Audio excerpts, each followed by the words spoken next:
Yeehaw! We're live. We Just have Paolo and liftoff. I for now. Wilson's at a Yes. Friendsgiving. He just mentioned us to us, which made me look up the origin of the word Friendsgiving. Have you ever heard that word before? No, no. It's usually people just use it to that people often on like the Friday or Saturday or weekend before Thanksgiving get together with their friends to have a Thanksgiving meal. And not there because they're with their family on Thanksgiving. So they get together, it's often like, people do it when everybody's back in their hometown, their friends from their hometown, or else friends they knew from college. And I thought the term was older than it. I have a memory of friends saying they're having a Friendsgiving like in the 90s.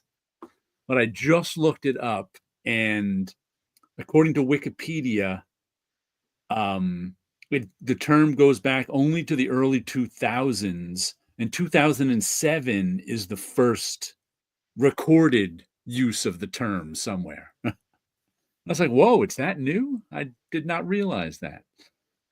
Like I said, I don't know if I knew friends who just, could have just not got. I could have heard friends use it in 1998. Mhm. So that's as close. That's pretty close to the early 2000s. So, well, yeah, Friendsgiving is when you have a Thanksgiving dinner with your friends.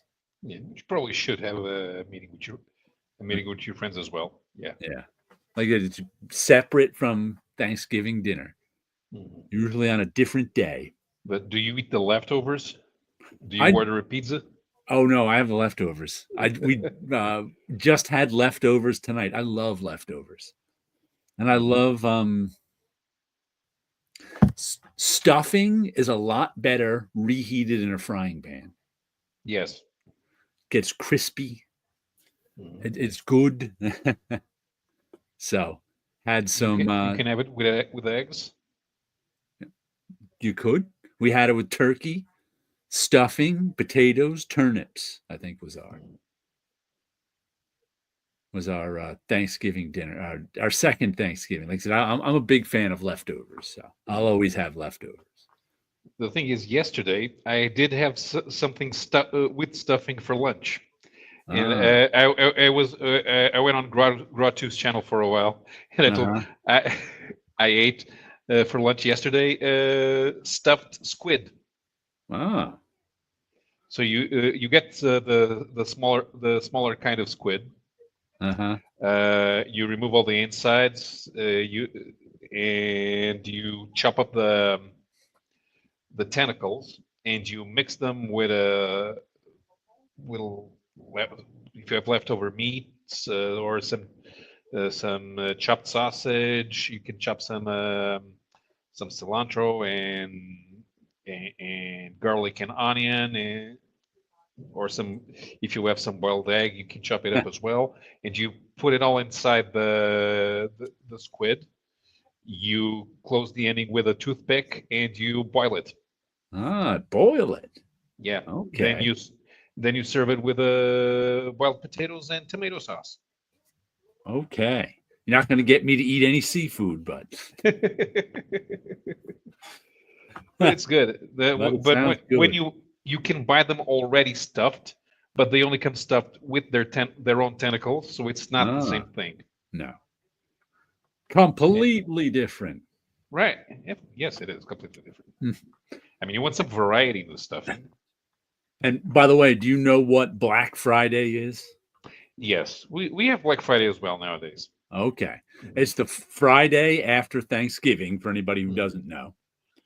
And it's so named because that's when Christmas shopping starts. And that's when stores are finally in the black, i.e., profitable. In the red means you're unprofitable. In the black means you're profitable. I think it refers to the color of ink that accountants would write down in their Mhm. ledger sheet with. Um, so, though I do notice a lot of like what is the name of that? Topaz Labs, who I bought my Gigapixel software from. It's an AI enlarging software for photographs that I use. Bought it last year. They just doubled all their prices and then crossed them out and said half price sale. And I'm like, you think you haven't been sending me emails all year? You think this is the first time you've sent me an email? I noticed that the prices are exactly the same. If you do that thing in Europe, because we also have the regular after Christmas sales in January, but if you do that thing in Europe, you get a major six-figure fine. Ah. Here in the U.S., we just let the free market take care of it. No, but if nothing happens. So even if there are no price controls, there are people from the IRS who go to the stores, check the prices, and if you do something stupid like $5, and then the next day it shows up on sale $10 crossed out with a $5 price tag, they fine you. That sounds like someone should be fined, but I was just like, oh, come on. But I went on, you know how I bought that Sigil omnibus a few weeks ago? The cross-gen 1 Sigil, which I liked a whole lot. I think I got it for $60 on Amazon, even though I used credit card points for it.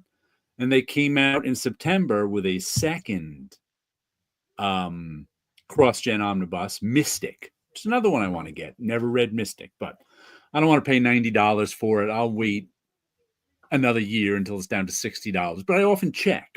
Like I'll go into Amazon and see what the price is, because you can find copies that drop down that quickly. And I also go on eBay and check the prices there. So I was checking the prices for cheap omnibuses in general on eBay Wednesday, I think it was. And I stumbled onto Master of Kung Fu, which is one of those everybody thought would never be reprinted because Marvel didn't own the rights to Fu Manchu. But I guess they cleared the rights, and they put out, I think they put out 2 omnibuses so far. Have you ever read Master of Kung Fu? Yeah, Master of Kung Fu was a regular in the same anthology where they published Daredevil. Oh, okay. So, good comic. Yeah, no, because the characters were not in the same chronology. Right. I read Mike Zeck art at the same time in Master of Kung Fu and Captain America, even though Mike Zeck had left Master of Kung Fu to draw Captain America. Like good Mike Zeck art. Some of my favorite Gene Day art, Paul Galassi art, some Jim Starlin art in the beginning. So I happened to see volume 2 omnibus of Master of Kung Fu. I forget which issues it was. It started at 15, right? So probably 15 to like 55, and the second one was like 50 to 80 or whatever it was. It's the middle chunk of Master of Kung Fu. I think there's going to be 3 omnibuses, the beginning, the middle, and the end. $60. And I was still, I didn't really want it for $60 was, even though those, omnibuses are like $120, $60 was still, I didn't want to pay $60 for a Master of Kung Fu omnibus. But sometimes if you just look at things on eBay, sometimes before I ever buy anything on eBay, the first thing I do is put it on my watch list for a day or so, because often someone will say, if you see something you want to buy on eBay, not an auction, but a buy it now, and you say, I'm going to put this on my watch list, and then within hours or the next day, either the guy who's selling it or eBay itself, I think does it sometimes, will send you oh, here's an offer you've got for this, 10% off, 12% off, whatever it is. So like I said, I barely ever buy anything right away. So I was looking at this Master of Kung Fu going, yeah, I kind of want that one, but $60 is still too steep for for an impulse buy. Yeah. But then the next day, yesterday on Thanksgiving, I got an offer at $35. I was like, whoa, that's not, from 60 to 35 is a pretty big discount. And shipping was included. So it was just tax on it. So I ended up buying it today for $38, I think it was. I was like, you know what? $38, I'll get a Master of Kung Fu 2 omnibus. So that one will be coming next week sometime, probably. Who knows? But yeah, that's I haven't bought any omnibuses in so long. Now I've bought 2 in a month.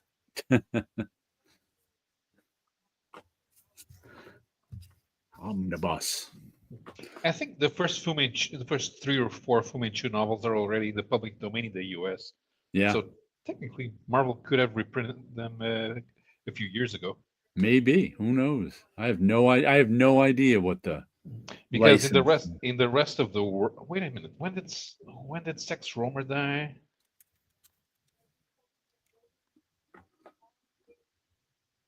So Sex Romer died in 1959. Would it be in the public domain in the UK? No, but it's going to. I think where's the UK? Wait a minute. Copyright law in UK, because in most of the world, it only goes into the public domain in 2030.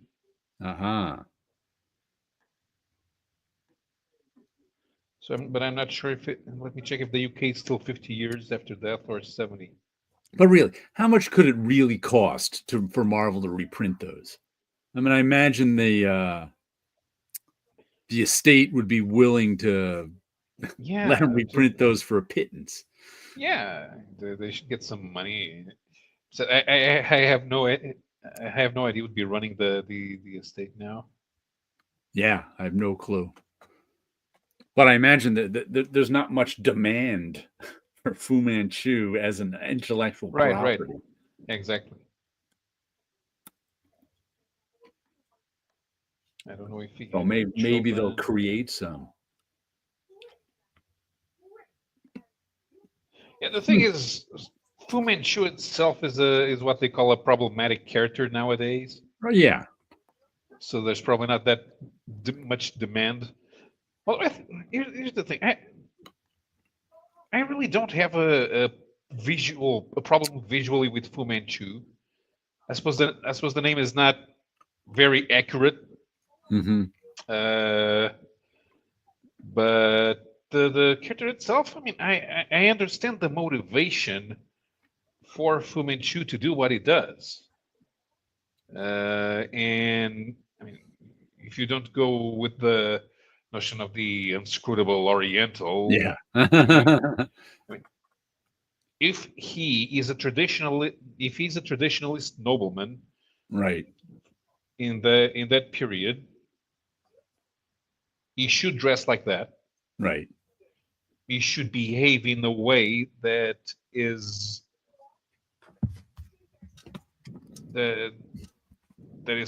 finds Westerners worthy of scorn. Well, I think what it is, and I heard someone say this once years ago, it's not that a stereotype is particularly bad, it's that all you see is the stereotype, meaning he's the only Chinese character and he's a stereotype. If nowadays there's plenty of Chinese characters, so it's okay for him to be more of a stereotype, even because that's what he's that's what he's supposed to be, a conservative person. So, but you like that, you wouldn't want that to be the only Chinese character you ever see. Right. Yeah, but exactly. Nowadays we don't have that problem, especially when you have fans. I mean, even if you look at Hong Kong movies where they show where they show pre-industrial era people, that is, I mean, all of them dress like that. Yeah, they all look exactly like. Yeah, that is sort of a modern interpretation of what their old-fashioned stuff would look like, and it is theatrical. So I really don't I really don't have a problem with the way he looks. I mean, as for the rest, yeah, we were used to seeing Chinese characters everywhere. Right. So So yeah, he's there's probably be less problematic now. yeah. Mm-hmm. See, I got 9 comics at the comic shop this week. Pretty big week for Thanksgiving. Not all pull list stuff. Let me Oh, I show you didn't the know. first one we Wait, I got. didn't know this. Sex Romer died of the Asian flu. Well, I shouldn't laugh at that, but it's kind of funny. Well, it is. Yeah, it's like all the guys who were in King Tut's tomb, all that of the mummy's curse. Yeah. And the Asian flu, probably started in Toledo, Ohio, or something too. Uh-huh. This is back, Napalm Lullaby, issue number 7. And I gotta say, I do not like this cover. And the reason I don't like it isn't because of the image. It's just I don't know what that is. Face. Though I don't know how well you can see it over the camera. First of all, it's self-covered, which is annoying because it's really thin. And when something's self-covered, especially if it's white, you can really see through the stuff to the other side. On top of that, they put on a barely legible paper texture. Once again, I don't. You see how bent it is. There's not even any ink on here, and it's all. So it looks dirty. It's not even a good image, and the white paper looks dirty because of that paper texture and because of stuff showing through from the other side. So besides the cover annoying me and being really terrible, it was a good issue. It's by Rick Remender and the one named artist Bengal, or I don't know how he says his name. And this is the one that the first story arc, which ended, was about. It started with the retelling of the origin of Superman, except it was this man and a woman who were in a cult who found the baby. And then we skipped forward 20 years, and the cult had taken over the whole world because they had Superman in their pocket. Meanwhile, there are these 2 teenage kids with superpowers who are trying to take the cult down. And we find out that the two teenage kids with superpowers are really the bastard children of the Superman guy. And so then it was all about them fighting with the cult to try and take it down. But I don't know how much Rick Remender you've read, but he has a habit of changing up the concept of his books. The first thing I remember reading of his, what was it? Oh my goodness, all of a sudden his name flew out of my head. The one he did with Tony Moore and someone else took over. All I can think of is Paw Patrol, but it's not that. I know the name of the book all of a sudden, but whatever. He changed the concept of that book 4 times. And this one, he kind of changed the concept. He didn't quite change the concept. I wasn't sure how much he was going to change the concept, because the first story arc ended with like I said, boy and girl, teenagers, brother and sister. In the middle of the fight, all of a sudden the girl just kind of goes nutty. And her superpowers really start expressing themselves in a crazy way. And that's kind of how it ended, with her going nuts. And this one starts out with the brother. He's got a wife and 2 kids all of a sudden. And you're like, oh, this isn't the real world. You just know it's not whatever's going on. It's not he's living in this world, and all of a sudden things start going crazy. And at the end, we find out that his father, the Superman from the first story, who turns out was captive the whole time too, shows up to rescue him. And it turns out his sister, his powers are going so haywire. Her mind is rewriting the world. And now they have to stop her before she takes over the whole world. So it's like, okay, we're changing concepts here again. Now it's the father and the son against the sister, daughter. But a good, fun issue. Napalm Lullaby. How much of Rick Remender's stuff gets collected over there? Not much. Not much. But yeah, we get the. Remender is an author that the comic shops want to keep around. Yeah. Hey, Tit Goblin's here. You've made me over the years look at comic production more when I'm picking out stuff. It's a lost art that needs to be more normalized. Yeah, shitty produced comics make no sense considering the hobby. Yeah. I hate them. Which also reminds me of a thought I had after last week's show. When I was saying I never refer to comics as a hobby. To me, it's just like reading. It's something you do. And, never hear anyone refer to watching TV as a hobby. You never hear anyone refer to going to the movies as a hobby. You never hear anyone refer to, reading book novels as a hobby. Just kind of activities in life. And to me, that's kind of what comics are, but I've heard plenty of people refer to comics as a hobby. And I've said before on here that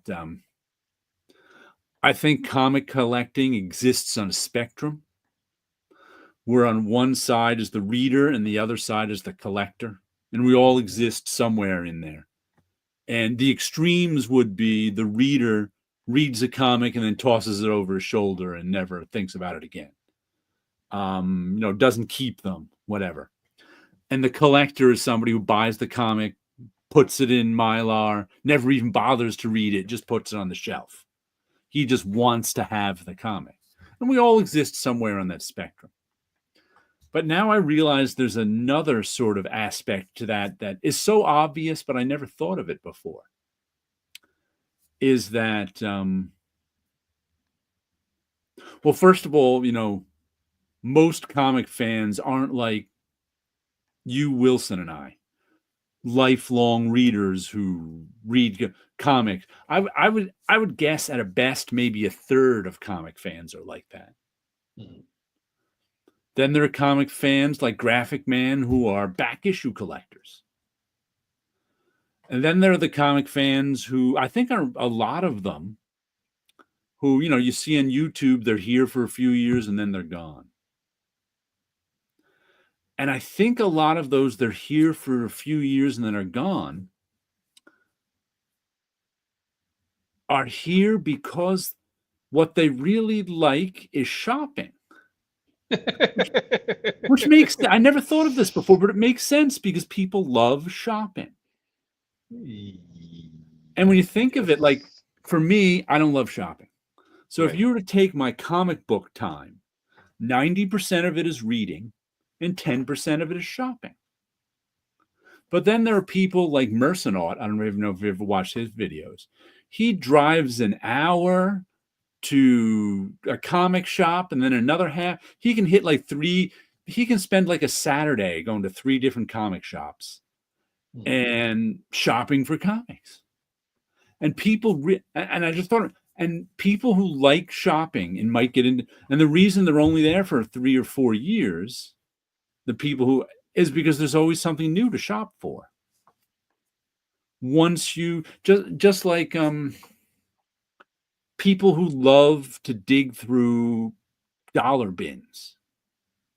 People who love to dig through back issue bins. You people like, oh, I can dig through dollar bins for hours. That's because they love shopping. And I never realized before how much of comic collecting can be because of the love of shopping. which, like I said, I never thought of that before. Like last week after our show, I was thinking about that when I was talking about how I don't really, and me, I don't like shopping. I've not much interest of it, so I just go to the comic shop every week. I like hanging out, chatting with people. But there are plenty of people who love shopping. They love shopping for comic books. They love hunting, as they call it, but it's shopping. Like, how much do you love shopping? You probably don't love shopping at all, because Nope, I don't. yeah, Yeah, because I've always had not a set, but the understanding of a limited budget. So right, I already kind of knew what I was going to buy, and I did like looking around because there was this, man, I wish I could have all of this.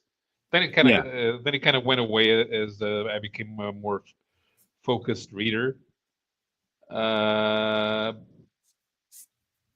but usually, if I can't buy everything, I can buy at least most of what I want, right. and they already know I'm going to get it. So it's not really a Hmm. question. And my shop used to complain. I would go there for 3 or 4 months, and they would call me. Listen, your trade paperbacks are accumulating here. You Yeah, know. come get these. Pay for them already. Yeah. But yeah, like, I probably spend the least amount of time on shopping as just about any comic book collector could, because almost everything I get is on my pull list. My shopping is all done online, like uh, that Master of Kung Fu omnibus I just ordered. I didn't go out looking for that everywhere. I just shopped online a little bit. So it's like I put in the least amount of shopping time ever of anyone. But like I said, I think people collect comic books because they enjoying shopping for comic books is one of the things they enjoy. And I think it's also why after 3-4 years, a lot of people lose interest and they find something else to collect and shop for. Um, like the hardcore comic book fans who love shopping never give up. But sort of the casual, if you love shopping, comic books might be one of the things you shop for a while.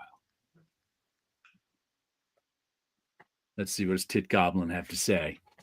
It's also community. Some people shop for communities. Okay. Once they had their fill or get friends or connections, they leave the hobby that gave them that community. Yeah, okay. That's something else. Community.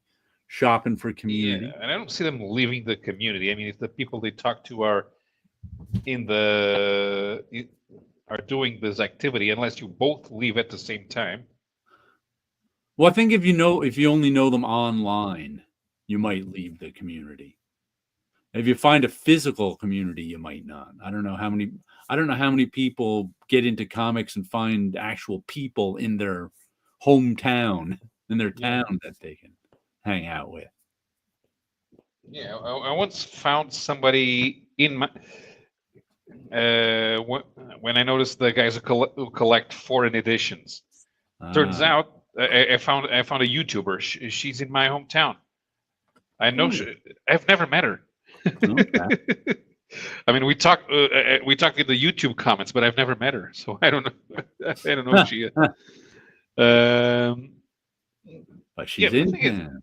For the entirety until I became an adult, I never knew more than 2 people at the same time who liked comics. So throughout my life, it was probably about 6. Okay. And then I went online. I was about 18, and all of a sudden, I kind of went looking for stuff about comics. And then I found the forums, and that's Right. when I started meeting people. Until eventually we were about the Portuguese forum. Decided to get together, and we went by 8 or 9 people. We got together, and then I found out about the monthly dinner party, and I started going there. But a lot of people don't buy comics anymore. No. Or when they do, it's because they're putting out a new collection with the Blue Tunics. The Blue Tunics was a a French humor comic starring the U.S. Army during the Indian Wars. But it's a humor title, and most of those comics came out in the 60s and 70s. But the same people will buy that comic again just to have a Right. new collection where the books look pristine. Right. Huh. Well, one day I'm gonna have to sit down and make a list of the friends I know who still actually buy comics regularly. Because I'd have to say most of them don't. It's just like they just stopped buying them years ago and never became. They might buy one every now and then if something catches their eye, but they usually don't. Yeah. It makes me a little sad for them. Yeah.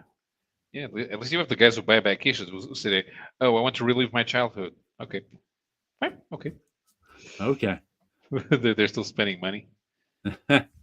Yeah, but I know a lot of people who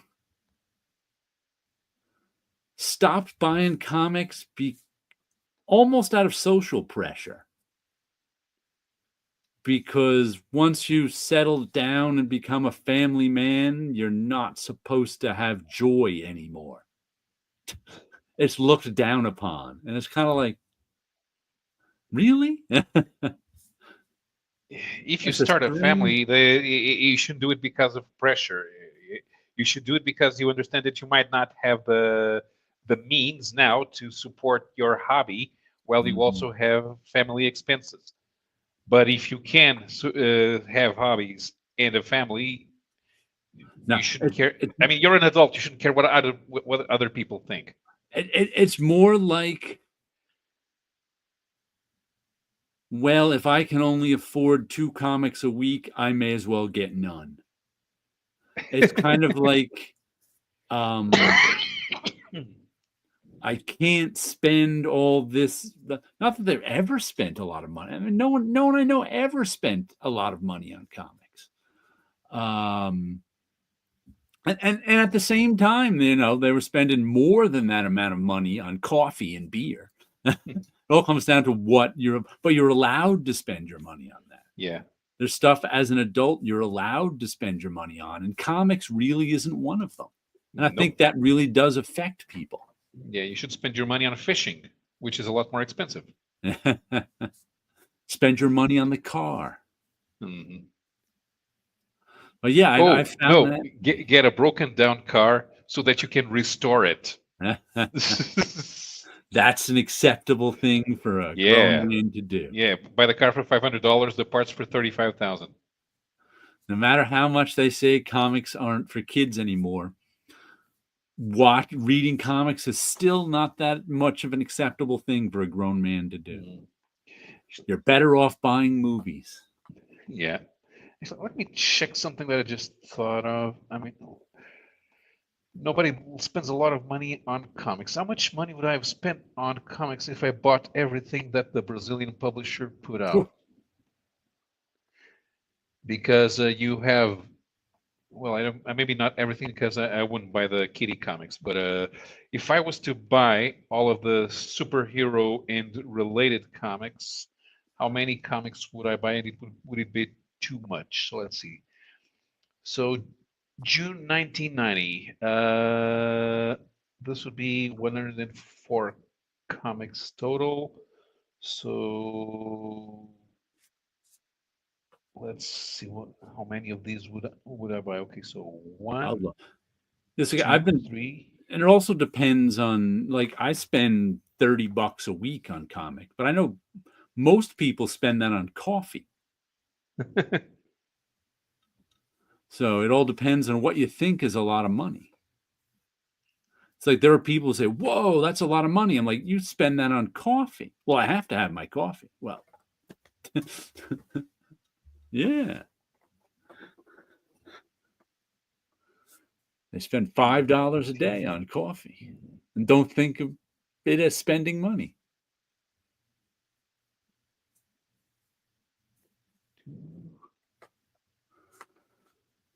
You got too much math to do. I can 23, tell. 24, 25. I'm just counting over 26, 27, Huh. 29, 30, 31. Okay, would have bought 31 comics during the whole month of June. Well, for Portuguese prices in 1990, Huh. yeah, I could have lunch. I could go out to lunch 5 times. Yeah. It's 31 comics and they're digests mostly. But still, I could have gone to lunch. And it's the non-digest that would raise the price. So it would be kind of expensive, but Cheers to Finity the timey-wimey-limey. You know what's funny? in See the this little Brazilian comics, you icon? don't. Yeah, it's a See this little icon he's got on here that's a whiskey glass? Yep. When it's small in the side, it looks like a Wolverine mask. It looks like the yellow top of the Wolverine mask with the 2 ears sticking up. I thought it was a Wolverine mask when I first saw it. I was like, they have an emoji of a Wolverine mask, huh? It's a whiskey glass. Yeah. You can even see the rock inside. The ice. Let's see. Titcom says collecting and following sports teams is the contemporary nerd hobby that society deals normal. Oh yeah, comics and putting money into that culture is looked down upon, but it's all nerd and nostalgia. Yeah, following your sports team and dressing with the latest hat and coat and jersey, that's completely normal. Sports fans and jocks are some of the biggest nerds I know. Being a car guy, we don't have the same type of merchandise. The guys who collect miniatures, those are expensive and they take up a lot of space. And you have to buy them when they come out, because otherwise you won't know if you can find the miniature again. On sports, it's different. You can buy miniatures of Corvettes all year round, but if you want a racing car with that specific livery, you need to buy them when they come out. The specific decals on them and paint jobs and stuff like that, because next season there's a new one. Yeah. Do they do like special paint jobs for special races? They do in NASCAR. In NASCAR mostly. In the IndyCar they do well. It's because they don't have the same sponsors for every race. On other championships, not much. I mean, you kind of stay with the same look all year round. But in Formula One, they do the occasional special paint job. Usually on Monaco Grand Prix or the Las Vegas Grand Prix. And in the other series where you usually have to pay for your ride, you may need to change sponsors a couple of times during the year to make sure you have enough money to race. Oh, so a question for Paolo. Paolo, do you call car miniatures dickies?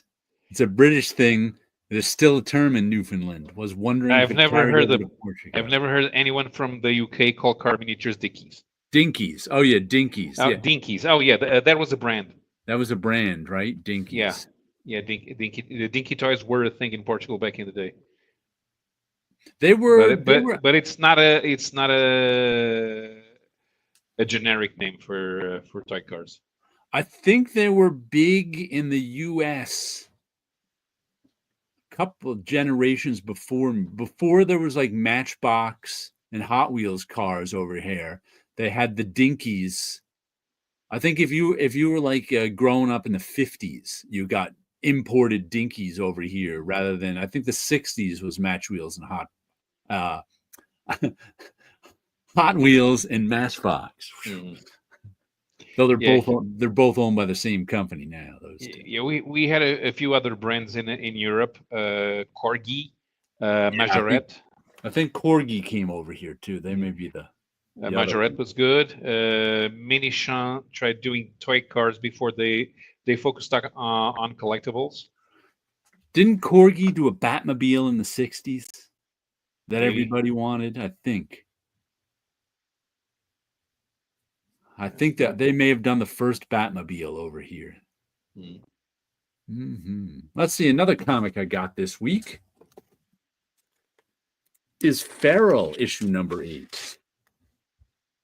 This is the one that's about, it's a zombie story starring cats with just rabies standing in for a zombie outbreak. And it's really nicely done. Once again, it's by Tony Fleece, FLEECS is the writer. Had a weird credit in this one too, because the artists are Trish Forstner and Tone Rodriguez. And somebody on here told me that Trish draws all the cats and Tone draws all the other stuff. But then in here, Sarah Richard is credited on, it goes writer, artist, color, Cougar Magic. I'm like, what's cool? I'm like, was there a cougar in here? I don't remember there being a cougar. So I'm not sure what the credit for Cougar Magic means. Is she a cougar? Maybe.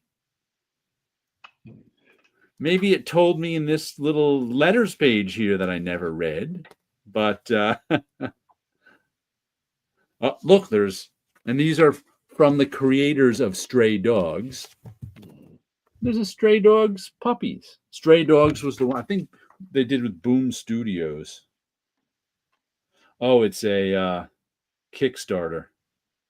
It's a Stray Dogs plushie Kickstarter, which I just gave $15 to Terry Moore. He's doing a collection of the covers. So I think it's all his covers in one big hardcover book. But the book itself was $45 plus whatever the shipping was. I hate nowadays when they tell you you don't even know what the shipping is in the Kickstarter. So I was like, I would love that book, but I don't want to pay that much money for it. So I bought the digital version for $15. I'm like, all right, I'll get the digital, especially since I have nearly all the covers and as comics. So, but you know, I like books that are about comic book covers. So. But Feral was good, another good issue, just continuing the story. Now they're in some crazy cat lady captured them, and they're in her house now. So there's another bit of danger for our. Are we down to 2 cats or are there 3? I can't even remember. One of the problems I have with this book, even though they're drawn and colored distinct from each other, I can't tell the cats apart. They're all just cats to me. Even though, I mean, they're not, like I said, they're all, you know, I should be able to tell those 2 cats apart. And I can, like, when they're next to each other. But when there's only one cat in the panel, I'm like, which cat is that? Yeah. I don't know. It's just a cat. So there's, like, you know,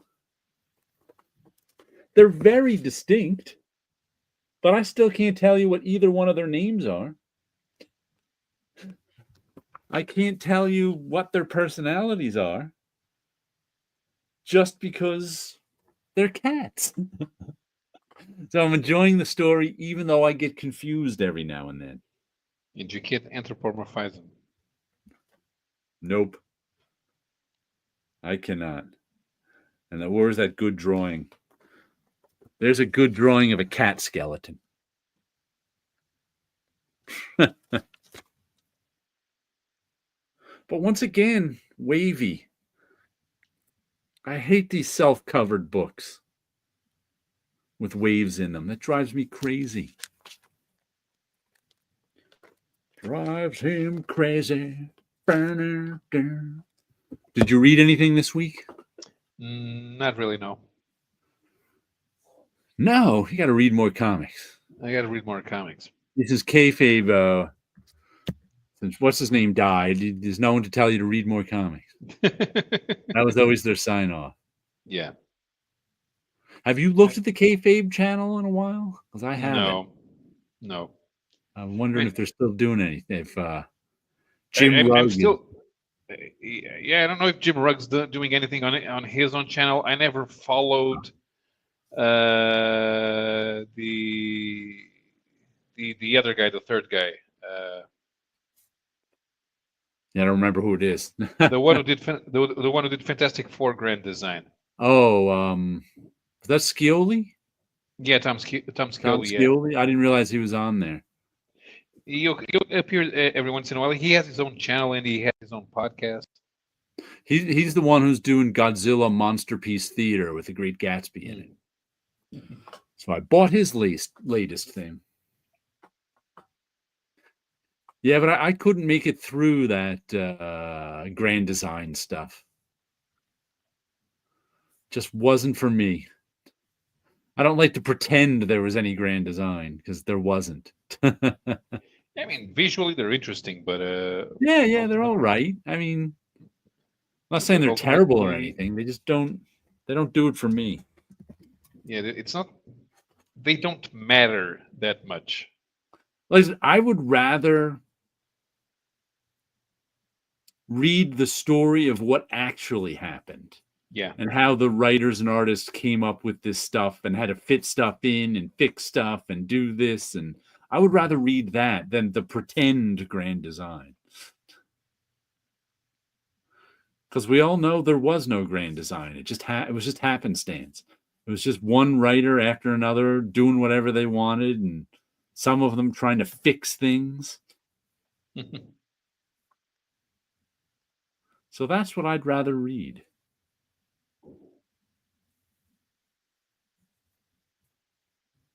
Other than that, I don't think I bought any of those. Did they print?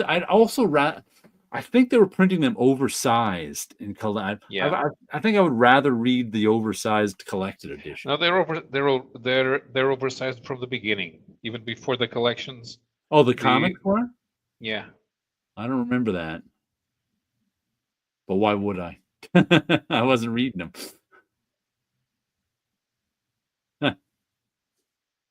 How many grand designs have been done? Fantastic Four, Hulk, X-Men? X-Men, yeah. Tom Scioli also did the Kirby, the Life of Jack Kirby tribute book. That I've got. I haven't been able to make it through. I read about the first quarter of it and haven't really gone back to it. That's more interesting, but it's okay so far. I don't know why I haven't gone back to it. But it's a bit fictionalized. It's not really. I mean, it goes through his history, but it's a cartoon of it. It's a comic of it. So I don't know how. Though the guy who wrote that Kirby book I read said it was good. So the history of Marvel Comics according to Kirby or whatever that might be. Mm-hmm. And speaking of comic book covers and eBay, I've been rereading Shade the Changing Man, the Ditko version I mentioned a couple weeks ago. And also, it was funny because I think last week we were talking about, I think it started with The Pedestrian, which is the comic that ended after 4 issues last week. And they were like, there'll be more Pedestrian coming. And I was like, you never know when an indie book tells you there'll be more coming, if there will be more coming. And then we started talking about which books that we wish there was more coming of. And I got to say, I completely forgot about Shade the Changing. I wish there was more Ditko Shade the Changing Man. Like I said, I never read that until it was in the omnibus. 10 years ago, maybe was the first time I read it. Maybe even 5 years ago. I can't even remember. I might have sat around for a little while before I read it. But I just reread it again now, and I liked it. Matter of fact, the first time I read it, I said to myself, I want to go out and get the original issues, which I never did. But this week, I went out and I got all 8 issues. Well, I didn't go out. I got them off eBay, I should say. All issues of Shade the Changing Man. I think they cost me $25 for the shipped and taxed. And once again, if I was into shopping, you could probably find most of these in a dollar bin somewhere, I would guess, or a $2 bin. Like I ended up paying about just over $3 an issue, which was fine with me. That's how much I pay for new comics. Actually, more since they're all $4 now. And it was worth it to me not to go out and shop for these. I don't want to go out and shop for them. And they're all, I think he had them, he had like grades on them. He had them all around a 6, which they probably are, 6 or below, just in looking at the covers. But one thing it made me realize is there's a huge difference looking at a comic book cover on an actual comic book from looking at it in a collected edition. Because I just finished reading these in the collected edition. And I swear I barely noticed the covers. Barely noticed them. When I got these and looked through them, I was like, wow, these covers are really nice. It was like I'd never seen the covers before. Because in a collected edition, they're not really covers.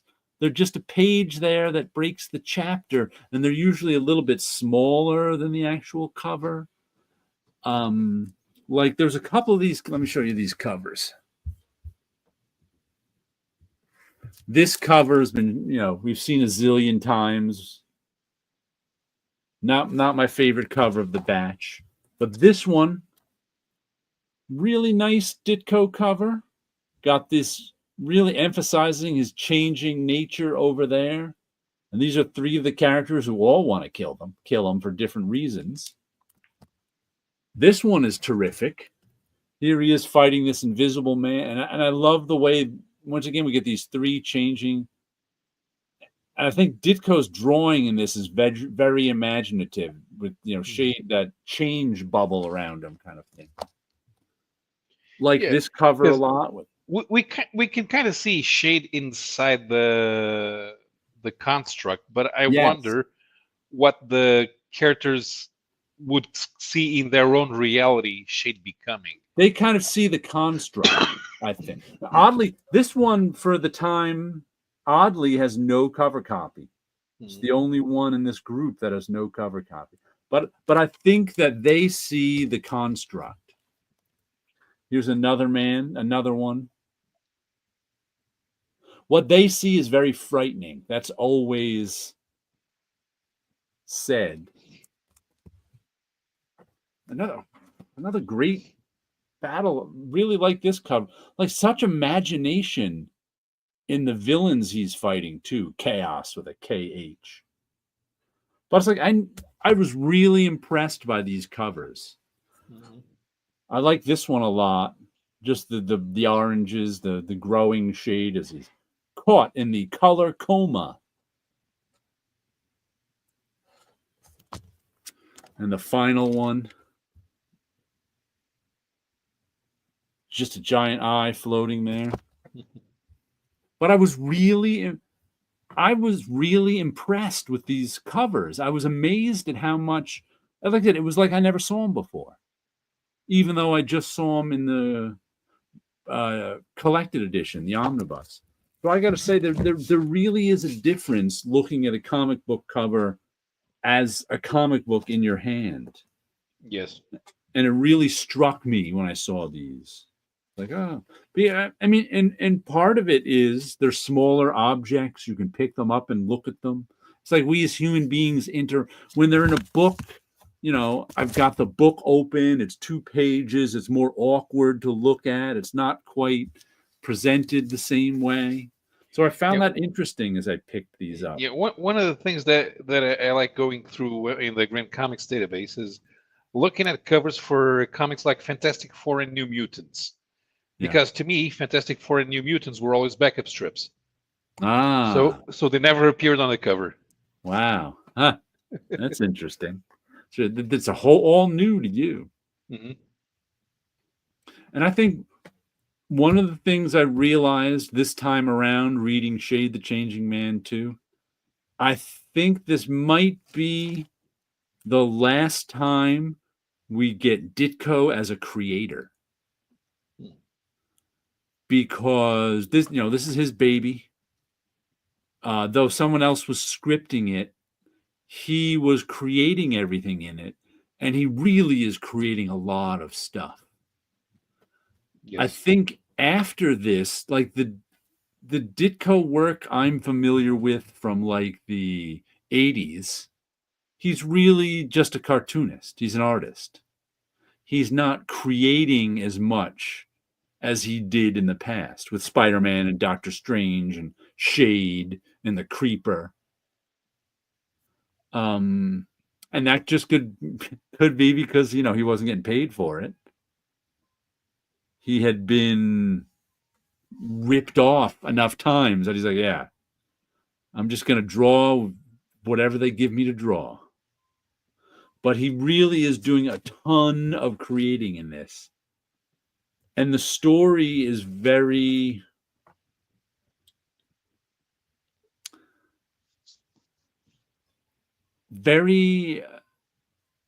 complex in the amount of characters he's juggling and their motivations. And I don't want to say there's shades of gray in it. Cheers, everybody, says mine in the comic, and cheers to you too. Because have you read Ditko's like Mr. A? No.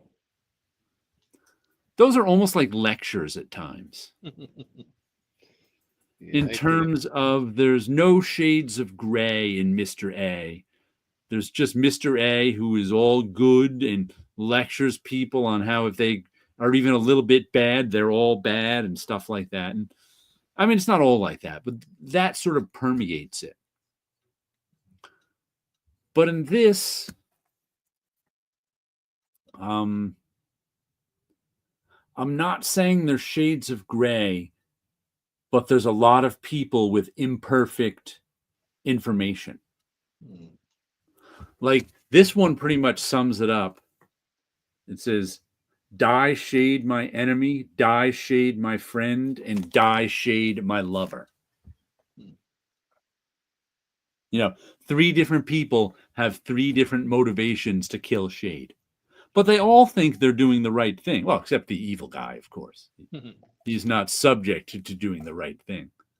But Shade in Meta is the name of his world. And he was a top security agent at Meta. Before he got framed for doing something bad, then he was under a death sentence. And then he escaped and got his M-Vest. Now, if you're in his fiance is also a security agent, and she also thinks that Shade is a traitor and paralyzed her parent. Like her parents are both now like in wheelchairs, and she thinks Shade's responsible for that. And there's also in Meta, if you're convicted and get the death sentence and you escape, you've got a shoot on sight order on you. You've got, you're under a death sentence and you escaped, so now security agents are required to shoot you on sight. And if they don't do that, they're doing something wrong. So his fiance really wants to kill him, especially at the beginning, because she has imperfect information. And other security agents want to kill him too because they have imperfect information. Once they get more information, maybe they'll change their mind. So there's still that heroic sort of motivation in all of this, except not everybody thinks Shade is a hero because they have imperfect information. And there's constant, as people get more information, things change. And of course the evil people don't care about being good, so they don't care about Shade being. But some of the villains want to recruit Shade to their side, so they're trying to motivate him to come over to their side because he's he's a villain. So there's a lot of complexity to the storytelling that I really liked a lot in this. Have you ever read any of the original Ditko stuff? No. It's worth tracking down because it's kind of fun. And you don't sit down and read it all at once. It's not built like that. You read an issue and contemplate it for a little while and pick up another issue. But yeah, when I read them for the first time even though I have them in the omnibus, I was like, I want the original issues just to see how they read as like that too. So finally this time I did. And I bargained with the guy a little. I think he had originally had them listed at $25, and I sent him a $15 offer, and he came back with $20. And I went, all right. With shipping and tax, it was around $25. I'm like, that's what I do sometimes. I'm like, okay. There's a price I'm willing to buy him at. It doesn't come back with that price. I can pay. And that was about the cheapest I found them too, because there's much more expensive sets, and there's much more better condition sets too. But I was just looking for some reading copies. How many actual comic books do you have in your collection? Not collected editions, but I don't know. Probably a few hundred. Probably around 1,500. 15. Oh, yeah, that many. Are they U.S. or? No, split between U.S., Brazilian, Portuguese, and a couple of Spanish and some French ones. Okay. Now, how big were the Brazilian comics you bought as a kid? The Brazilians were digest sized, so 19. So that'll be 6.5 by 4 inches. How many pages? Usually 80. Although there were comics with 64 pages, cheaper ones with 48. Superhero comics usually did not have 32-page editions, but there were 48. Some of them, but those were really cheap and they didn't like to use the format. So usually 64, 80, and then the good ones were special editions. Sometimes even when it was a regular series, some issue in particular would need 96 or 128 pages, and those were the best ones. The largest size they had was there was there was a comic which started. The first issue was 260 pages, but then it settled down in 292. And those were they had an irregular schedule. They ended up putting the yearly annual crossovers in them. And then once they did a couple of X-Men crossovers in a single giant format, and those were 512 pages. So a 512 page digest, it's really thick. Yeah, I imagine that would fall apart pretty easily. The spine. Yeah, eventually the glue stops working. Yeah.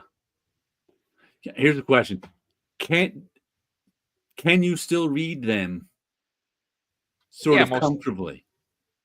Because I can't.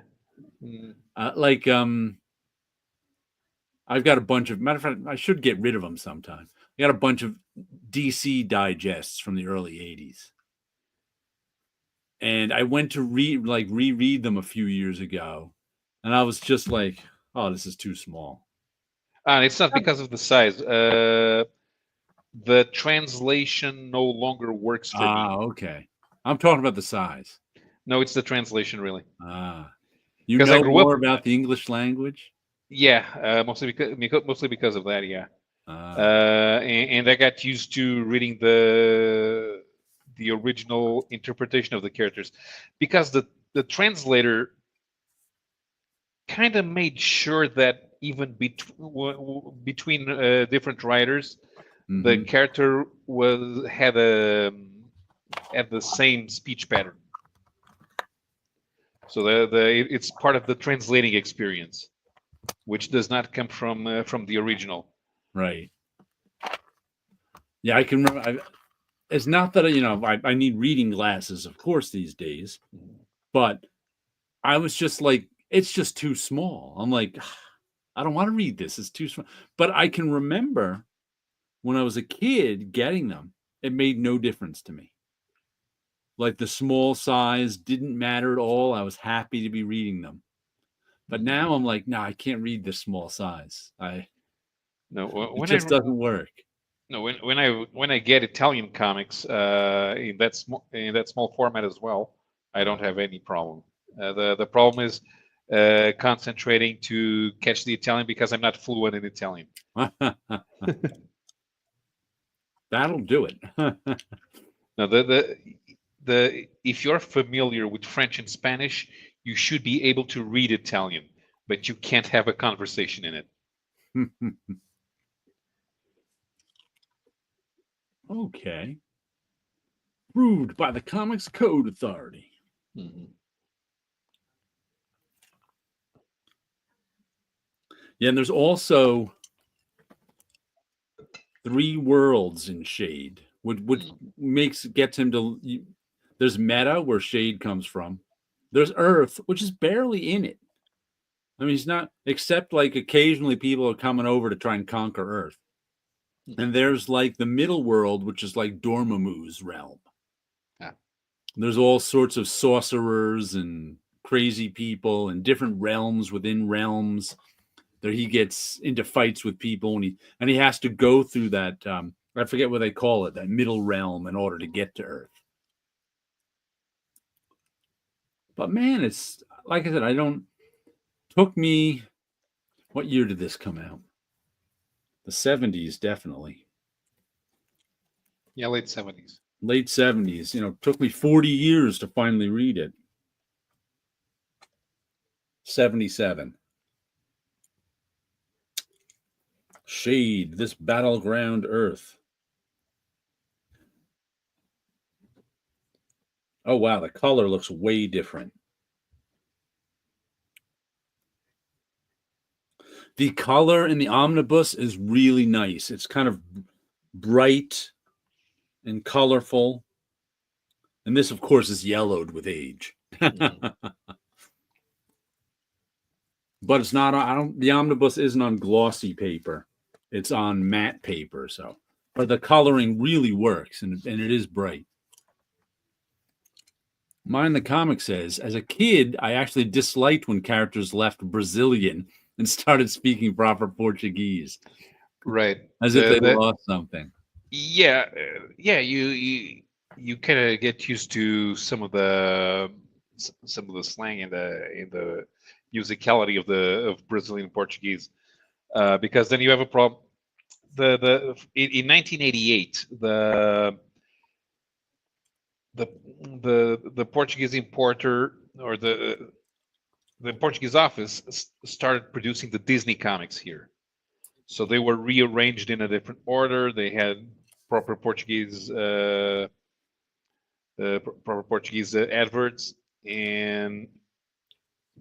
but the story, so they had already been translated in Brazil, and now they had to be adapted into our pronunciation and our way of speaking. So it's some of the dialogue becomes disjointed. And it doesn't have the natural flow, since we didn't have a direct translations. I think that they started doing direct translations as more material started coming from Mondadori in Italy, instead of the U.S. export office, because there was the Dell stuff, but then in the U.S. there was a studio which was created to produce Disney comics for foreign publishers, because the comics here are not necessarily monthly, and they would run out of U.S. material to reprint. So there was material from that studio as well. But when the Portuguese publishers started assembling the stories here, I think they started translating directly from the Mondadori stories in Italy, which became the most prevalent material. And so those translations were different. But then because of the success of the X-Men and Spider-Man cartoons in the 90s, they started doing the same thing with Marvel over here, and they were doing the same thing. They were just retranslating, and once again it looked disjointed. Also, the printing was not identical. It was not, and the colors suffered a lot. And then there was a problem with the letterer, because the letterer was used to doing lettering for the French comics. And she had time to do the flowery bits that they like to do in the French graphic novels. But with 6 monthly titles for superheroes, because all of a sudden they were she was doing everything rushed, and you could tell. How to get it done. Mm-hmm. Well, let's see. Another comic I got this week is the Tin Can Society, issue 3 of 9. Let's see. Peter Warren is the writer. Francesco Mobili is the artist. And Chris Chuckery, that's a colorist? The colorist. And Jackie Marzon is the letters. This is the one that's sort of the murder mystery. With this group of friends who met as kids and called themselves the Tin Can Society. And one of them, his legs didn't work, so he was on crutches. But he ended up he was a genius and invented all sorts of stuff for handicapped people, including an Iron Man suit for himself. So he became kind of a superhero, I guess. It's tough to say. This isn't really a world with superheroes. And the first issue opened with somebody used a giant magnet to keep him on the ground and murdered him and stole the Iron Man suit. And now his old friends who were children, the Tin Can Society, are trying to figure out who killed him, even though they all suspect each other.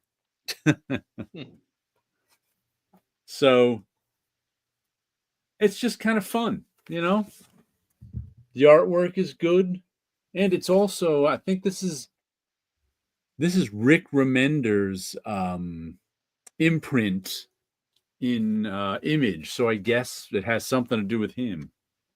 Though he's not listed as any of the... Let me see, what is it? Published by Image Comics. Copyright Peter Warren, Rick Remender, and Francesco Mobili. I guess he helped them come up with it. Oh, story Peter Warren and Rick Remender. So I guess Rick Remender is saying, hey, I got this idea. Let's do a comic. I don't want to work on it. But it's nicely done. I'll stick with it for 9 issues. Why not? I liked the first issue. Let's see. Is this one? So it's just like just like Alien Legion, which Carl Potts came up with the concept, but somebody else wrote it. Now, I have to say, this cover also has a paper tooth to it, but it's much better because it's a heavy, it's more of a yellow color, and there's more texture to the paper than this one, which is too white and just looks dirty. So I got to say the paper texture technique works okay here. It's still, not the greatest thing in the world, especially with those waves in it on this cheap paper. But it doesn't bother me as much as on the other one. Maybe because the logo and trade dress I think are better too. I don't think this Napalm Lullaby. When you're doing a logo like this that's in a perspective, I always find that to be trouble because that face is all about flatness. And all of a sudden you stick perspective in your logo, and it just, if the perspective in the logo doesn't agree with the illustration, it can be a problem. So I think that's another problem with this cover. That's why I'm not a huge fan of logos in perspective. There's a little inside comics for you. Things people don't usually think about. Like Shade the Changing Man is actually in perspective too. But there's so much going on in that logo that it never stops being anything but a comic book logo. Like the fact that it doesn't match the perspective doesn't matter because it's chaos anyway. Like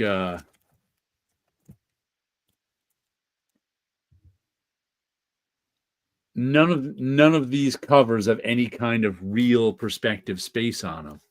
So the logo just adds to the chaos of that. It becomes just design then, and doesn't fight with the illustration. What preferences and logos do you have? I don't know. I never really thought about it. Most people haven't.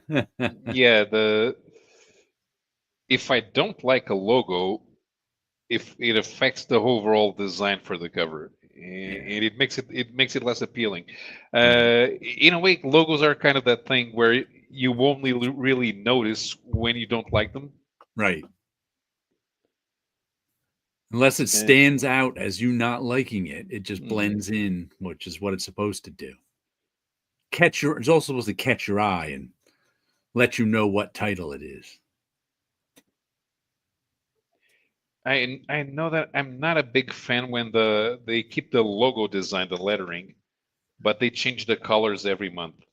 And I know why they do that, because the backgrounds are not the same every month. Right. But I kind of wish that they could figure out a way that the logo's color was always the same. That would be hard to do. And they also like to do that so they can tell the months apart. Back in the Marvel days, that's what they did. They wanted this month's logo to be a different color from last month's logo so they don't get confused. Let me see if DC did the same thing. I'm not sure that that Superman or Batman would have. They don't want people to go, oh, I've already got this comic, because the logo is the same as last month's. Right. Yes, Superman changed colors as well. So I guess it was, but not always. And there will always, it was either red and blue, or red and yellow, or blue and yellow. In the first, yeah, there's a couple here which have white on blue, but it's usually red, yellow, or blue. I don't find any greens here.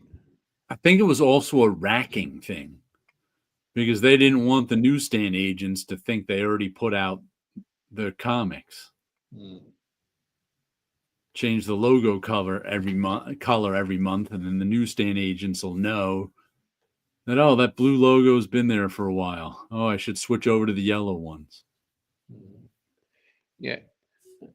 And Batman kind of did oh no, there are different Batman colors here now by the 60s.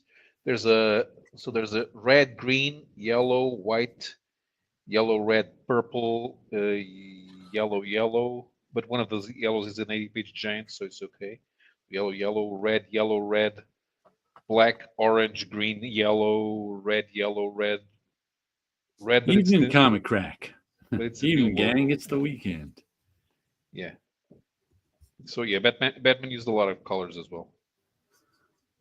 Yeah, like I said, I think it used to be. It was always you didn't want it. You didn't want it to get confused with last month's book, so you always got to change that logo color. And green logos don't sell. Yeah. I think that's something Stan Lee said off the cuff one time.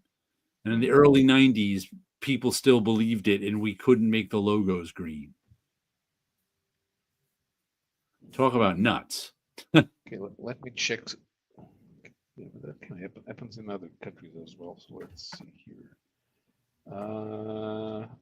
Aventure et Voyage. So let's see in one of the French newsstand publishers.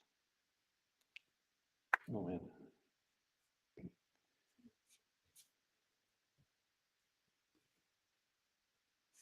It's from 1972 for. Let's go for Captain Swing. Okay. Checking Aventure more and logo Voyage. Aventure and Voyage always had the same color for the same series, and these were monthlies and digest. Huh. There's an issue with Pirates here, which does have different colors. What book are you looking at? I'm looking at the comics published by a publisher, Aventure et Voyage, because even the color red was ubiquitous on cover design. So it was very rare that they would change cover color for the logo. So yeah, red, a lot of red here. Check Marco Polo. Yeah, usually red logos. Red logos. Everybody loves a red logo. Huh. Text usually has yellow. Was it always yellow? Because Tex has a yellow shirt as well, so I suppose it's all part of the trademark. By the way, I'm one of those people who misses cover copy on comic book covers. Yeah. Because that's what used to make it distinctively a comic book cover. Nowadays, some covers are like that one I just showed. That's just, that's not a great cover to begin with. That could be the cover of anything. It's all right, but who drew this? I don't even know. Let's see, whatever colors there's. This one, of course. It's like cover copy is now credit. There's no cover copy, but there's plenty of credits. From the creators of Stray Dogs, that's our only cover copy with credits.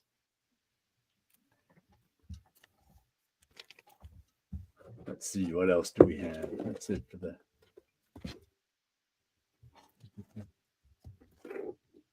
Here's one that usually has some cover copy because Eric Larson likes titles. Bloodbath. So this is the latest Savage Dragon. An Eric Larson joint, I think it says up. Another Eric Larson smash hit. And what's funny is somebody named Ken did the back cover just like the front cover, except a different character. Sort of what Chris is doing with Venom War. Another good issue of Savage Dragon. Have you read this one? Not yet. Not yet. He takes on Bloodbath. This new character who's some champion warrior from another dimension who's looking for his princess who's pledged to him, except she doesn't want anything to do with him. And I think that's her on the back too. Ah, I don't remember her name. sounds very So that, imagey, very traditional imagey. yeah. You know, when we think of image character, there's a super strong character called Bloodbath, and He he comes remind from. he reminded me of Doomsday, Hmm, probably because of the knuckles. The built-in knuckle weapons yeah, that yeah. Doomsday had too, right? Hmm. And there's sexual situations in this one too. Of course there are. Here is what's her name? Maxine trying to in her costume that says slut, talking to a lawyer about trying to sue Mickey Mouse for sexually harassing her. And the lawyer's like, and our Mr. Glum story continues too. So another good issue of Savage Dragon. Have you read all the Savage Dragons? No, no, no, no, no. No. Just checking. I actually want to sit down and read them all. I must be, I don't know, 10 years ago now. I think around Savage Dragon issue 170. I sat Hmm. down and read all 170 issues over a month or so. Not in one sitting.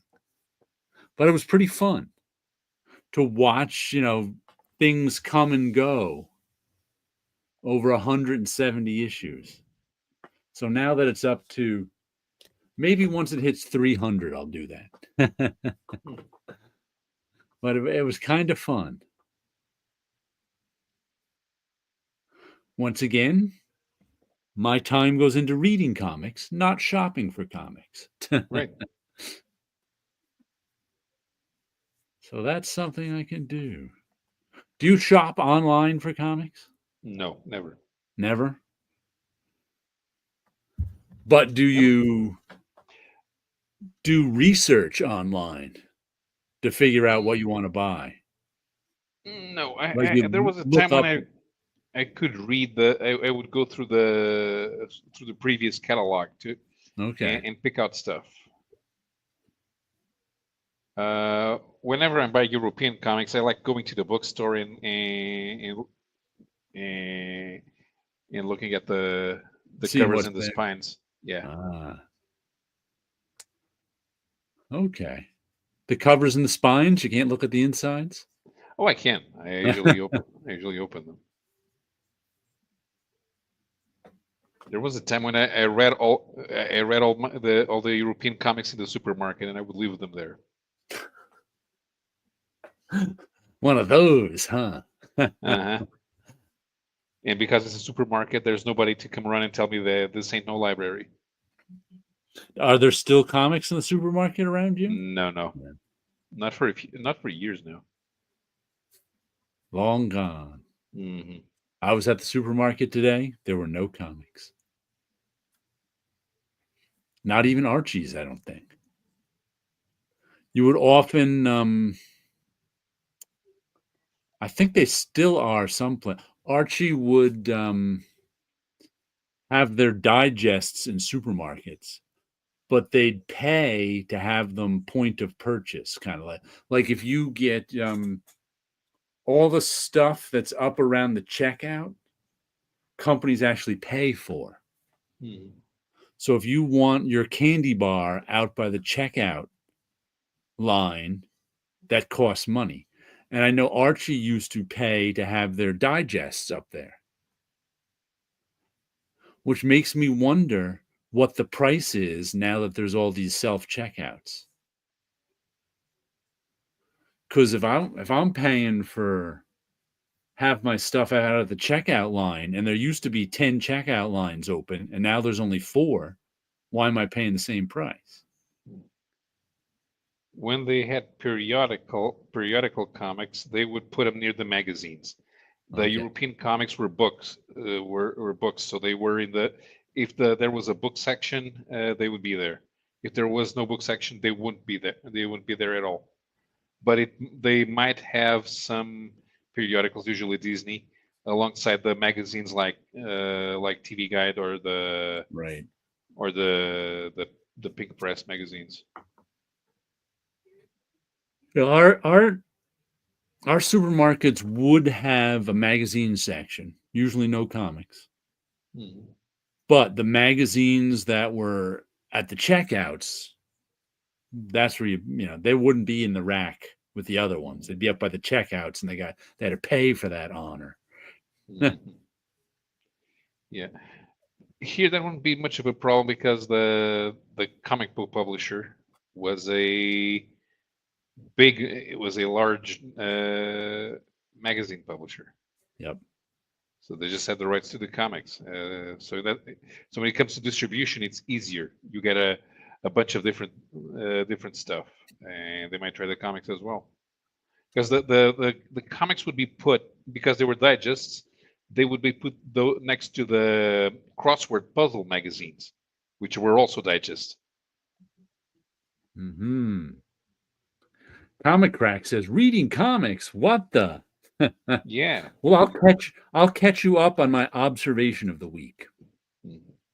But don't you know what Comic Tom says? Comic Tom says you got to buy the comics that he says, because they will be worth something. I read a lot, obviously, but man, I love to hunt as well. That's what I was just saying. Talking about people who love to hunt, you love to shop. That's what people, which never struck me before, but of course, people love to shop. I don't love to shop, which means like 90% of my comic time is reading, and maybe 10% is shopping. But there are, and I was especially thinking like these, like I said, very few comic fans are like a Palai and Comic Crack who have been, buying comics our whole lives. I think a lot of these comic fans who you see on YouTube even, who stay around for 3-4 years and then are gone, I think they're buying comics. One of the reasons is they love to shop. And there's always more stuff to shop for. So they read comics for a few years. They collect them. They love to shop. They love the thrill of the hunt. Like I said, I've seen plenty of people who are like, I love digging through back issue bins. I can't stand any of that. I don't like to shop. But I think a lot of people who pass through comics because they love to shop. I mean, a lot of people who are longtime collectors love to shop too, but I never got that love to shop bug. I like to keep my shopping to a minimum and my reading to a maximum. We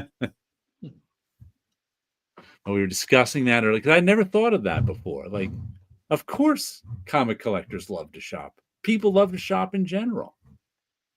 Why would they not? That's true. I also love to shop, but there's nothing better than finding a long box that no one has looked through and finding some obscure titles. See that? It takes a lot of work to find that. You got to go through a lot of long boxes to find that one that no one's looked through, and that's what I don't like to do. I have not back issue shopped in long boxes in decades. I take that back. I don't love to shop, but I love to shop for comics, I guess. Yeah. I mean, you can love to shop for comics. If you don't have to, but I think there are people who just love to shop and they pass through comics and then go on. Like people, especially people who love back issues and love to shop. Like I love back issues. I was just showing off. After having read this in the omnibus, I went and got the original Shade the Changing Man issues, but I got them off of eBay because I don't love to shop. And I ain't going out to a bunch of comic shops and spending hours looking for Shade the Changing Man for cheap. Well, I got it for $25, so it's not super expensive. But these are probably dollar bin books. Oh, someone who loved to dig through the dollar bins, I could probably get these all for $1 a piece. But since I don't love to shop, that's too much for me. I'm better off paying the extra $17 to just have them sent to me.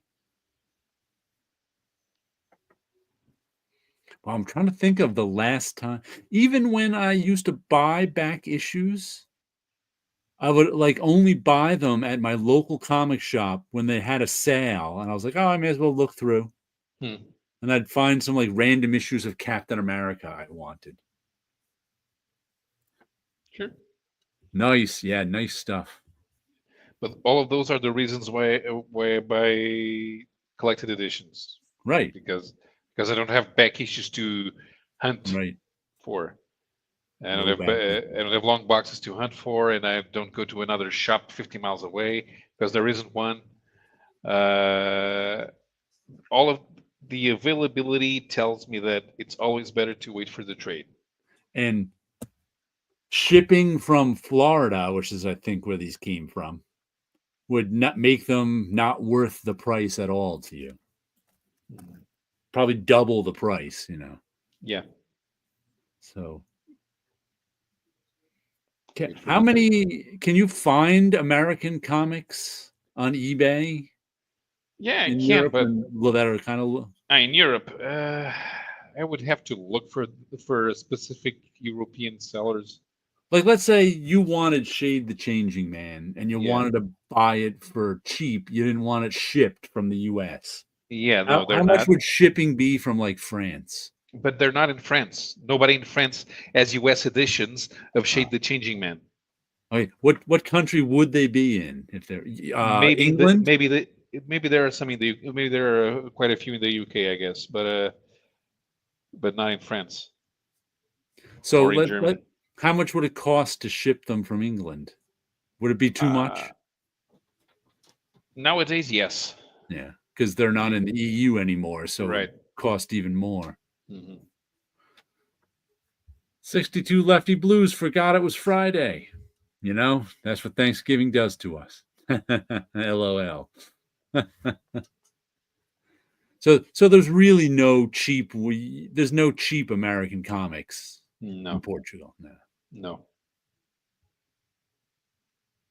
Which is funny because there's so many over here that There's another thing because we don't have a places that specialize in comic books. right. So even for Portuguese comics, you don't have a place that you go to find Portuguese comics. People did not know in general did not know other people who were into comics.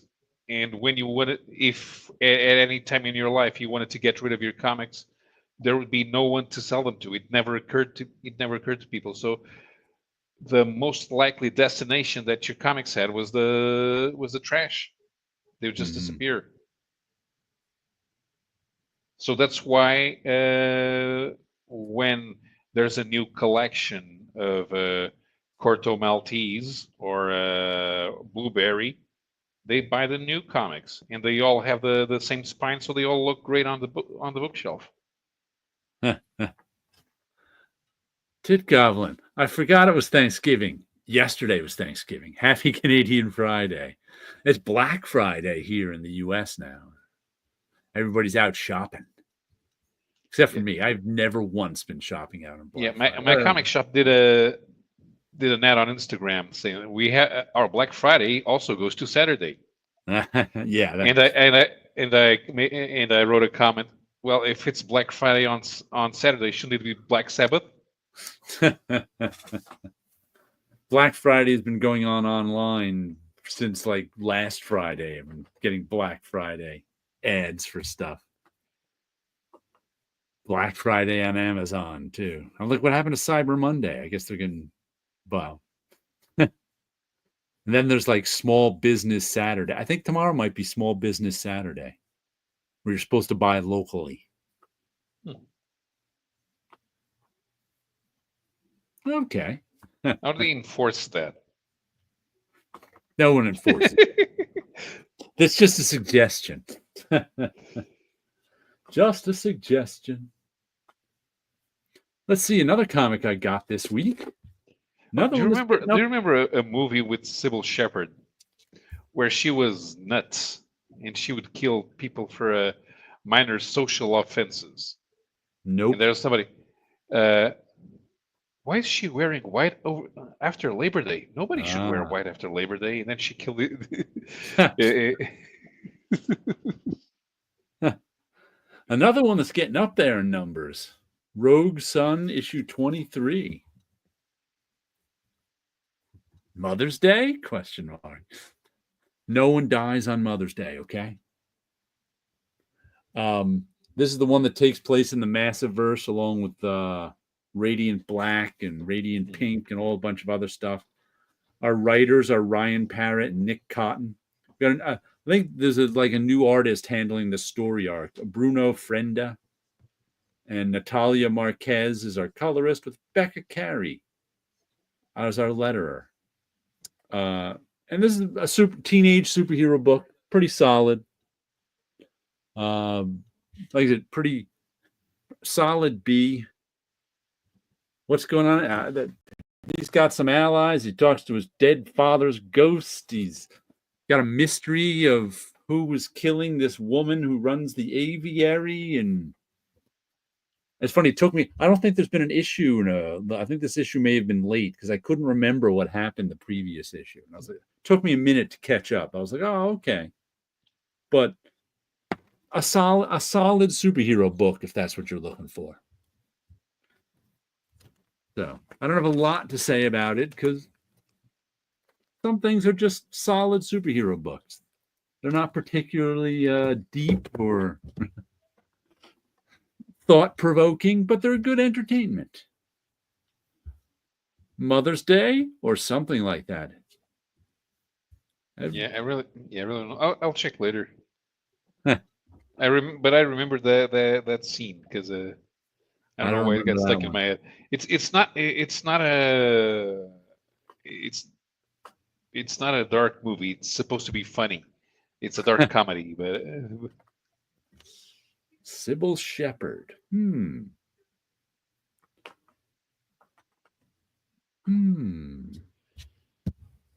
Shall we do a read, rip, and slab? Why Pick not? a decade. 1980s. 1980s. Let's see what we got. Yes, I've been thinking about mullets all week. Mostly because I went on YouTube to watch a flock of seagulls video clips. Let's do 1981 March, which is almost the 70s still. Let's see here. Present, share screen. Is requesting to bypass the system. It's giving me something new there. Share. There we go. We've got Cerebus 24, Legion of Superheroes 276, and Star Wars 48. Bob Wycheck on inks. I just saw Bob on Wednesday. How's he doing? There's a wide variety of comics. Cerebus before Prime Cerebus. Legion of Superheroes, not exactly its glory years. Right. And Carmen Infantino Star Wars.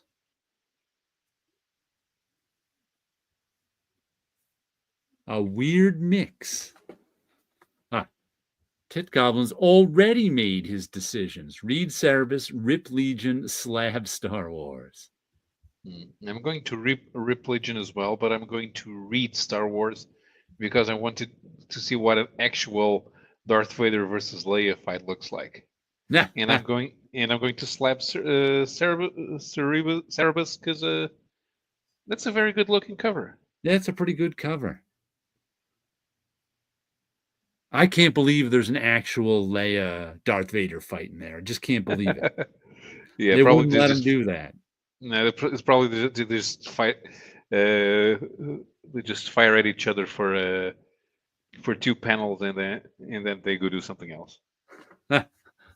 Flamingo the lifesavers, obviously, because they're too dangerous.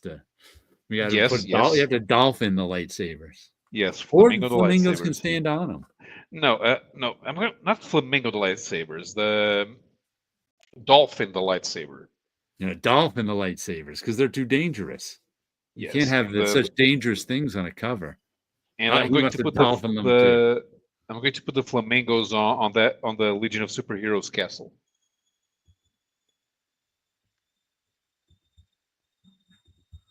It's behind me today. Let's see. I don't even know if I've read that Cerebus or not. I think I have, but I'm not 100% sure. It's been so long. It's in the first phone book, I think, or is that the second phone book? No, I think that'd be the first phone, but I actually, the first phone book I don't have, but I have the Cerebus Biweekly copies of it.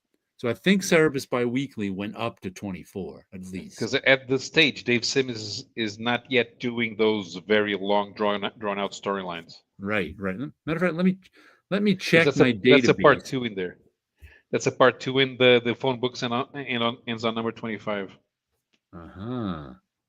Where's my Cerebus? I have Cerebus Biweekly 1 through 42. So I have in fact read that issue, but I have no memory of it. Ooh.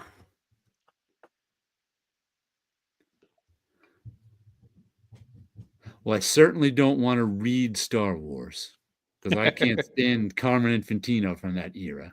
Me neither, but I just want to see And that Legion of Superheroes is probably dreadful. Yeah, it looks so boring. So, okay, here's what I'm going to do. I'm going to read Cerebus. I am going to rip Legion of Superheroes because it's probably dreadful. And I'm going to slab Star Wars to give to my friend Ed, who's a Star Wars fan. Mm-hmm. That way I can justify slabbing it.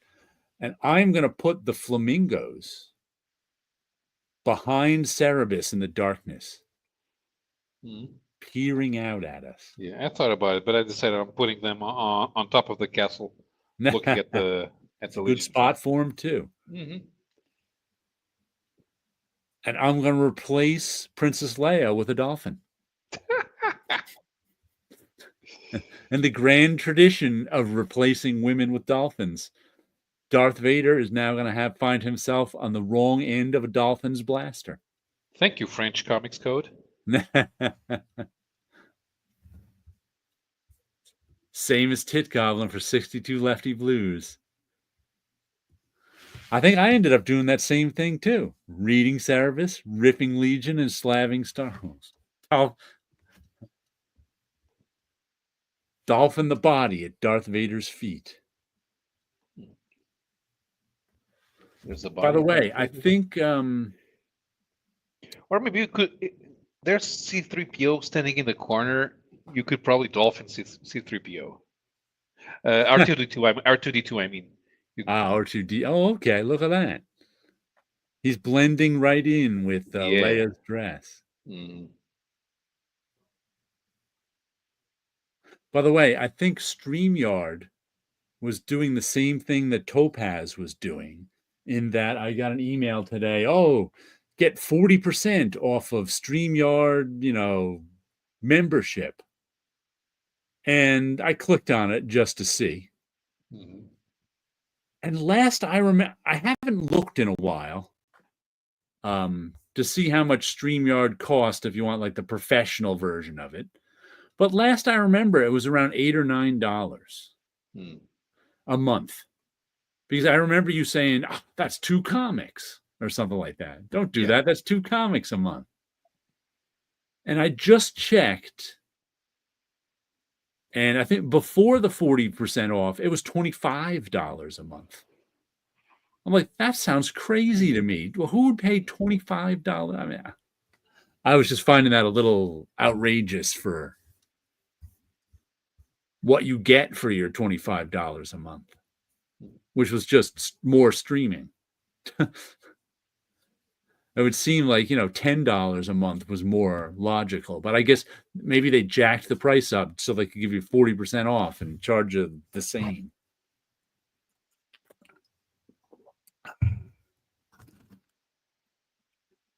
The 1980s. What was your favorite comic book in 1981? In 1981. Well, in 1981, I turned 2, so. So he wasn't reading any comics then. Not yet. I was trying to think what was out in 80. John Byrne's X-Men was over, right? Yeah. Well, I was reading John Byrne's X-Men. John Byrne's X-Men was coming out here in 1985. So. But by 81, Cockrum was back, right? Was he? I can't remember. No, might be by it's. Oh, wait a second. Let me do some accounting here in my head. So Byrne's last issue is 145. 143. 143. Yeah, 143. Yeah. And then we have a few fill-ins by Brent Anderson and Bob McLeod. Right. Finity says John Byrne's Alpha Flight was sure interesting. Yeah, that was a good one. I remember liking that at the beginning. Was Miller off Daredevil by 1981? Huh. Especially no. Byrne's artwork on Snowblind. Inspirational. Huh. I'm trying. Yeah, I don't. Maybe my favorites. If Miller's Daredevil was still around, that would have been one of my favorites in 81, along with Byrne's X-Men. Oh, Teen Titans by Perez started in 81, I think. Yeah, that was another good one. Started in 80. Yeah, that was. Warlord was around as well. Those are the last Roy Thomas Conans for a while. They're not my favorites. I was buying them, but I'm not going to tell you they were my top of my list. I don't think any Roy Thomas writing was ever at the top of my list. It was always just okay. Yeah, well, that's one of the things the Brazilians were good. The Brazilians were good for. You take a Roy Thomas text and condense it. When did Alan Moore's Swamp Thing start? 83, I think. 83. I thought it was after 81. I think Captain Victory was coming out in 81. I liked that one. Yeah. That was probably one of my favorites. Elf Quest. I wonder if I discovered Elf Quest by 81. Elf Quest was still going. It had started in 78. They probably around issue 8 or 10 by then. I don't know. I probably discovered Elf Quest when it was in the teens. I remember getting a chunk of them for Christmas ordered out of the back of one of the Marvel. I think they used to advertise them in the Marvel black and white magazines. But I think I had to get those on order. Oh, see, summer of 1981 is when my local comic shop first opened up. And I think one of the first books I got there was Justice Machine. Mike Gustovich. I remember enjoying that. Oh, Moon Knight. Was Sienkiewicz's Moon Knight 81? It may have been. Starts in late 80. Okay, so Moon Knight was another one of my favorites in 81 then. Summer of 81.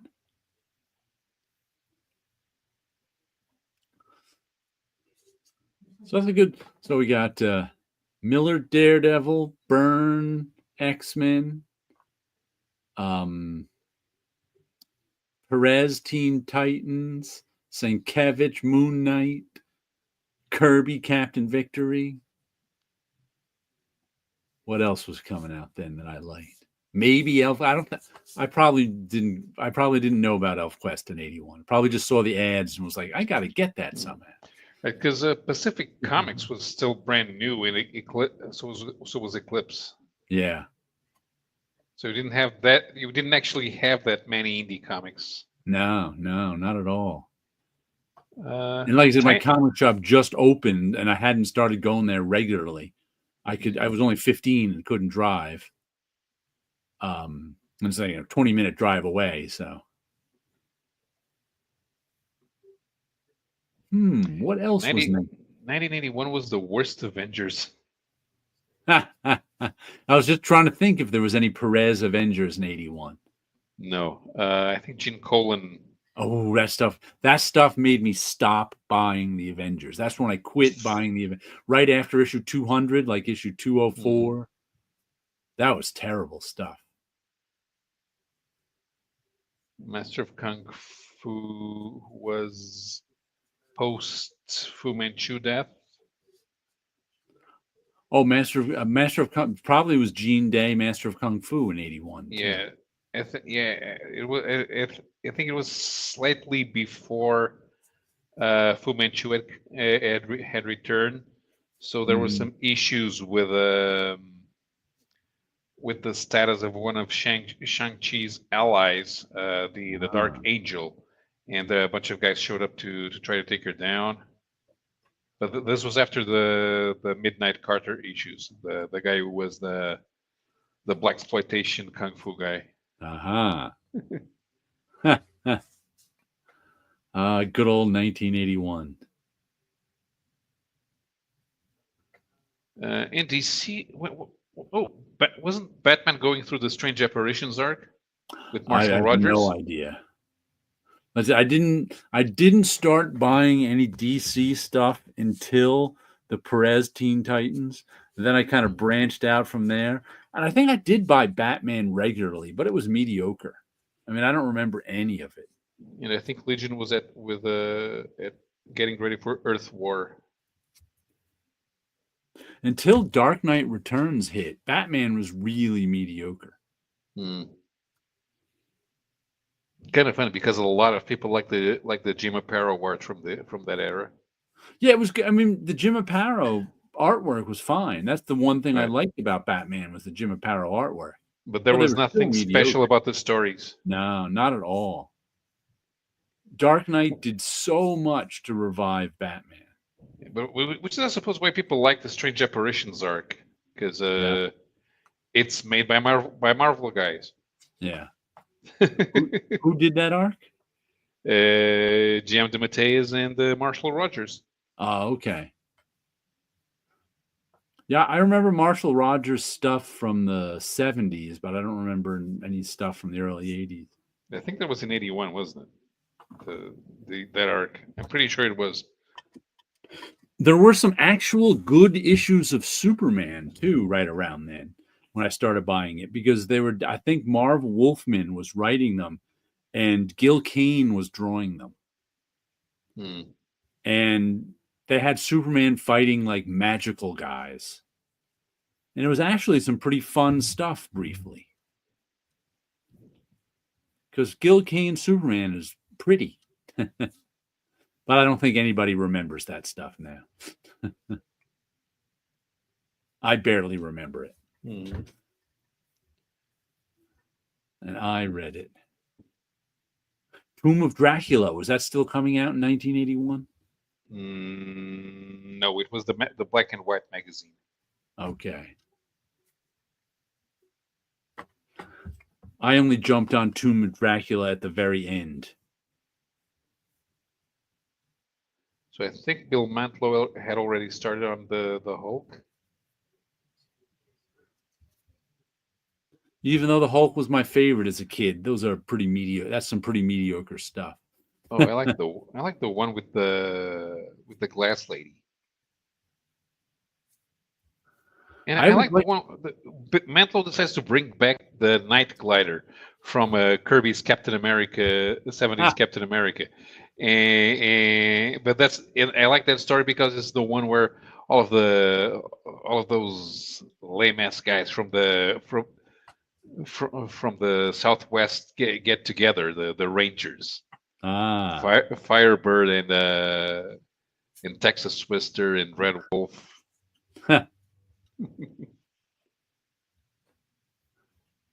I always liked the UFOs because at least somebody was trying. You know, Sure. they were trying for something new, for some new villains for the Hulk or whatever.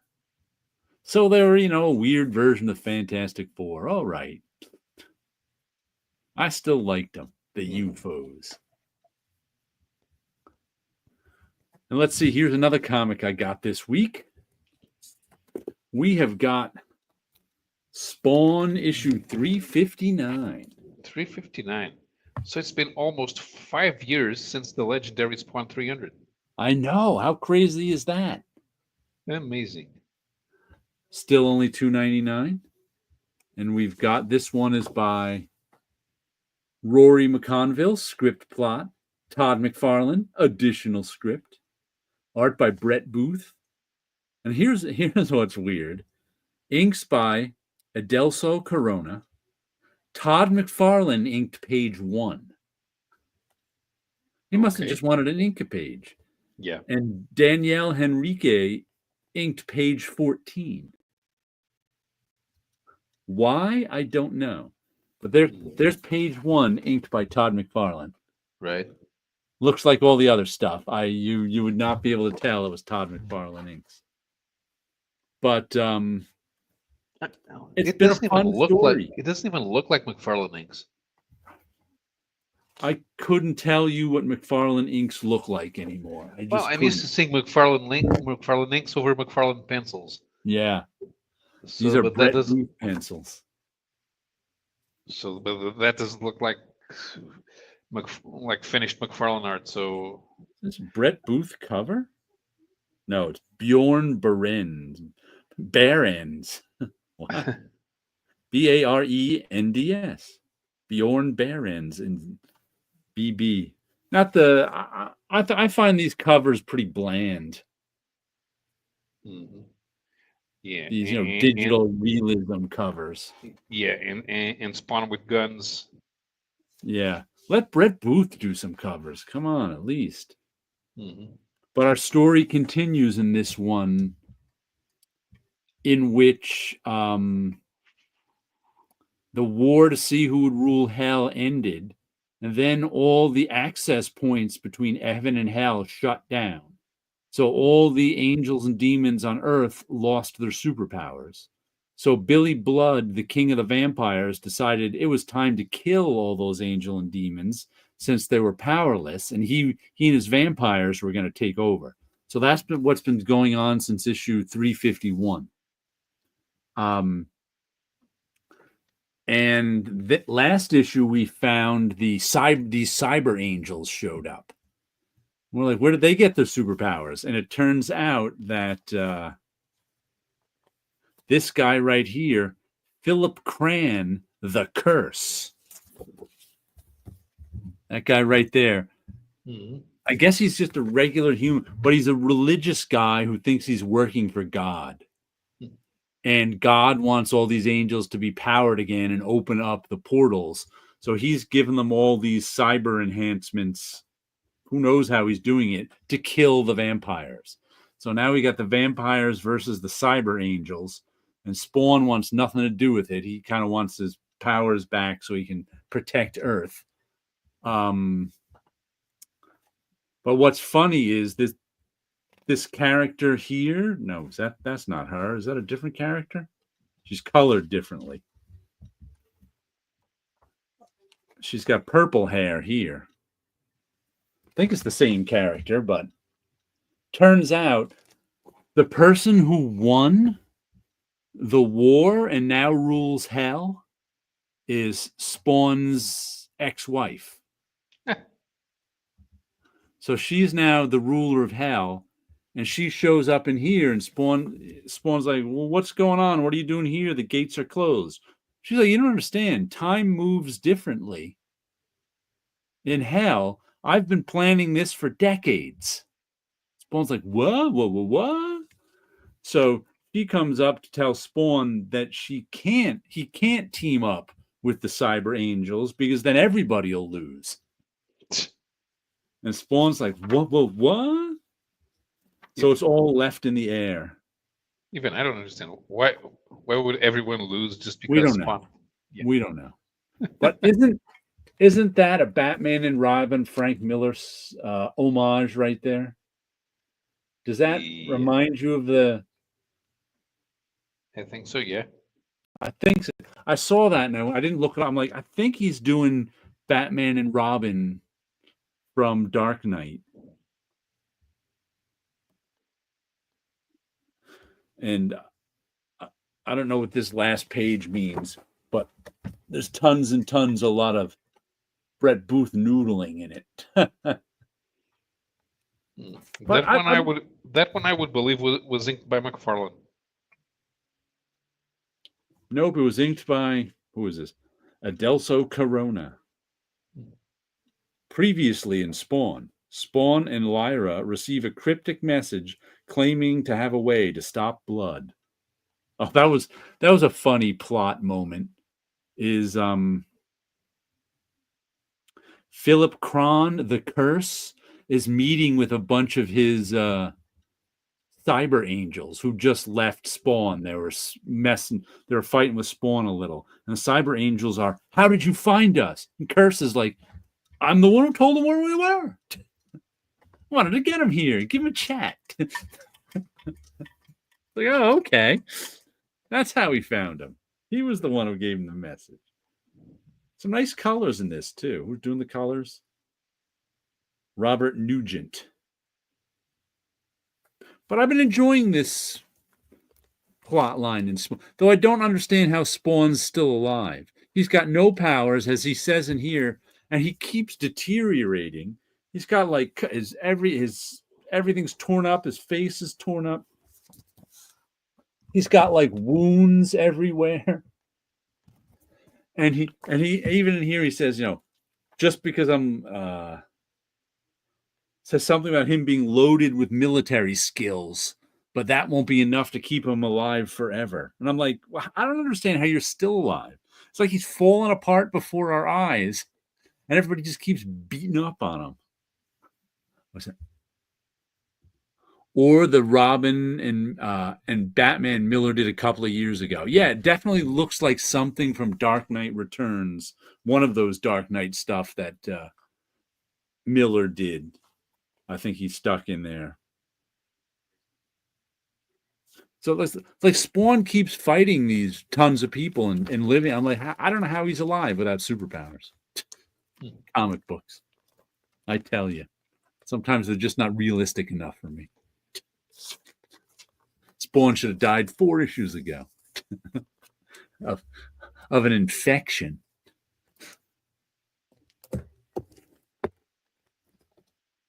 When's the last time you read Spawn? I don't know. Have you ever read Spawn? Ever read it? Yeah, sure. Yeah. Back in its heyday, or? I read a couple of I read issue number 2. I read issue number 9, and that was it. Yeah, that's about what I read. It wasn't until then, for some reason, I decided to pick up number 75, and it was supposed to be some new beginning because the advert was Spawn with Angel Wings, but then nothing happened. So they're like, all right, yeah. I didn't start picking up Spawn until I was like, it's the last of the $2.99 books, so I'm gonna buy it. So that was around issue 215, 216. Let me check my.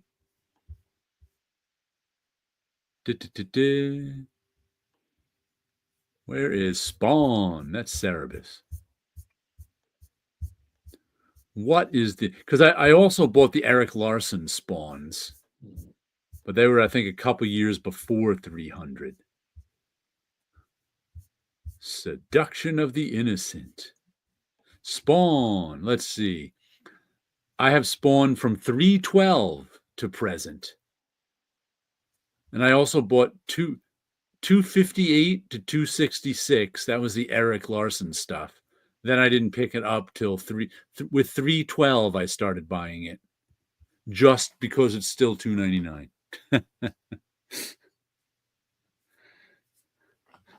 It's the cheapest comic out there, so I'm going to get it. But yeah, it's been a fun series. Hard to believe I have 59 minus 12 is what, 47 issues in a row of it? Man, time does fly, doesn't it? Time does fly. Spawn's going faster than Savage Dragon because Larson's only putting out 3 or 4 issues a year. Yeah, because Larson's doing it all himself, and he's Spawn old. has hired hands. Yeah. Just two different guys. Like I said, I still am amazed. I still admire Todd McFarlane for getting it out, because he could have given up on it 10 years ago. And nobody would have noticed. And nobody would have cared. Everybody would just go, oh, well, I used to read Spawn. I liked Spawn. Yeah, it was a good book. But he was like, no, I want to keep it going. Even if it's only selling 4,000 copies. As it was, I think at its nadir, at its lowest, it was only selling. I would think it was below 10,000 copies. Those are the ones that all go for $20 a piece now. Because now everybody wants a full Spawn collection. Yeah. Nobody has them because nobody was buying them. And the last of the Chris Geruso Venom War covers. Venom Phoenix. This is Venom War 5 of 5 variant edition Chris Geruso cover. So now I have the complete collection. Mm-hmm. And I got to say, I've been enjoying this story pretty much, even though I don't know anything about Venom. But the first page on this, I swear they were speaking a different language. Because it's like explaining things that have been going on, and I don't know any of them. Let's see, it says, here's the thing. And Eddie Brock, or at least our Eddie Brock, just got a shot through the chest. And is dead in quotes. It's not really dead, but it says, here's the opening page. The King in Black is dead, stabbed in the back by his own son to save everything. The man, Eddie Brock, could still live. The blow missed his heart, physically at least. But some wounds can never be healed. The Codex blade severs symbiotes from the King in Black's hive.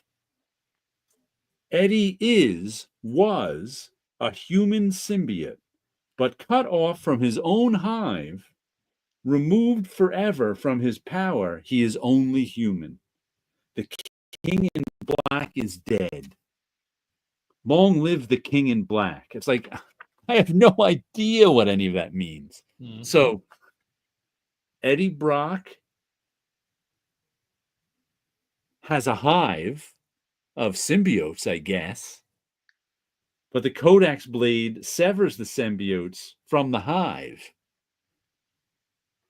Okay. So who's the hive and his so is the hive his crew of symbiotes? But if the blade I'm just like, I read this whole thing, I have no idea what that page means.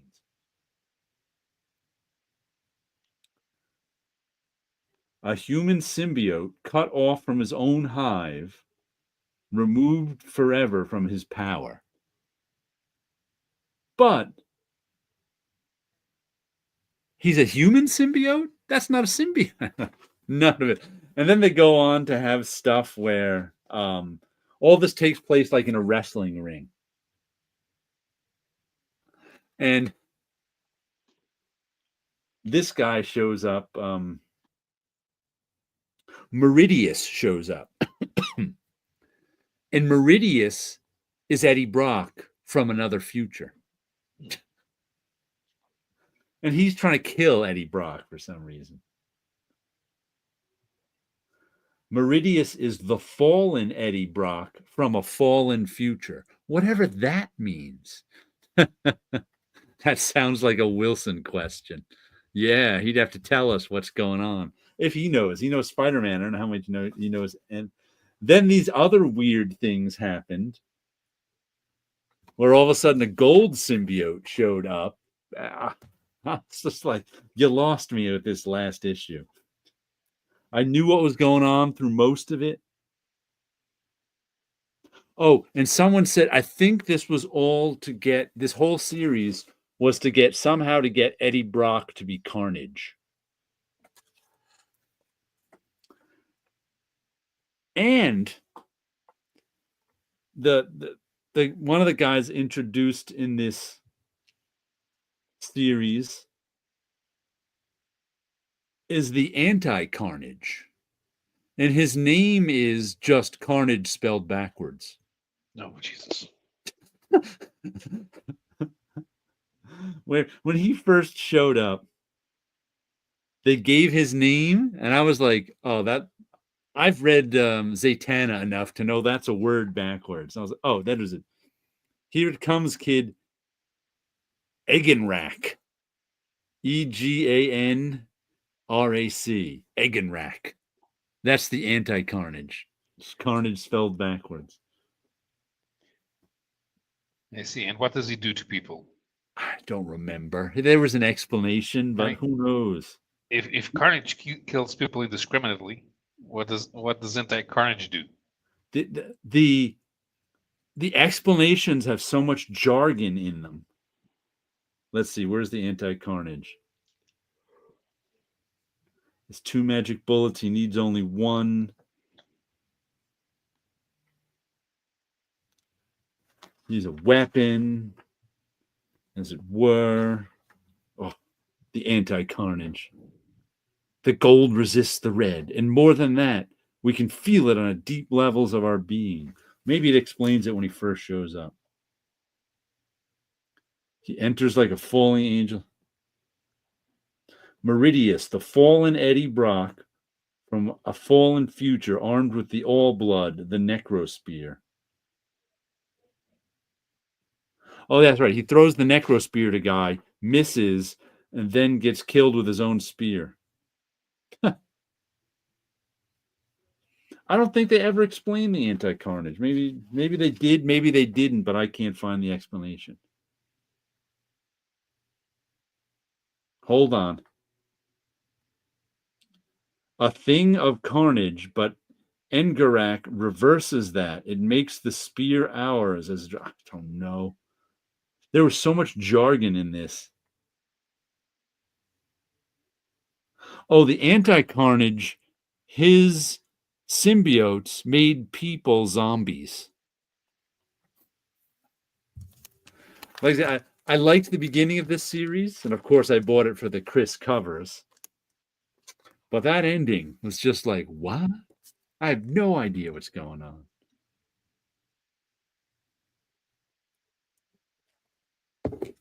And I don't know where Chris went.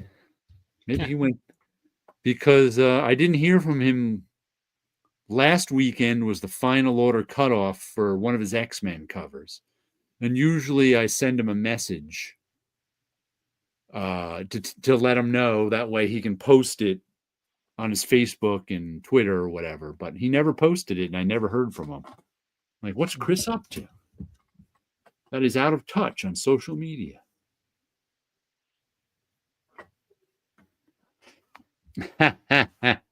Diraj, love the comic book tat.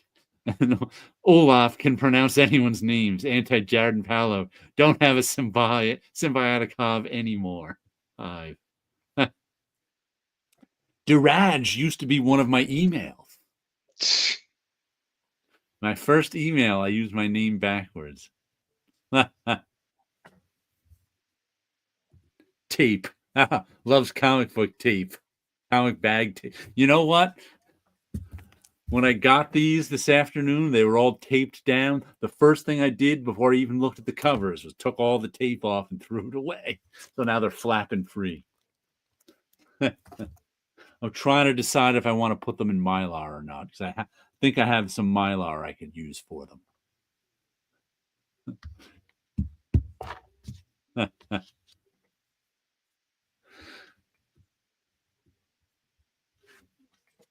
Tape. Ugh.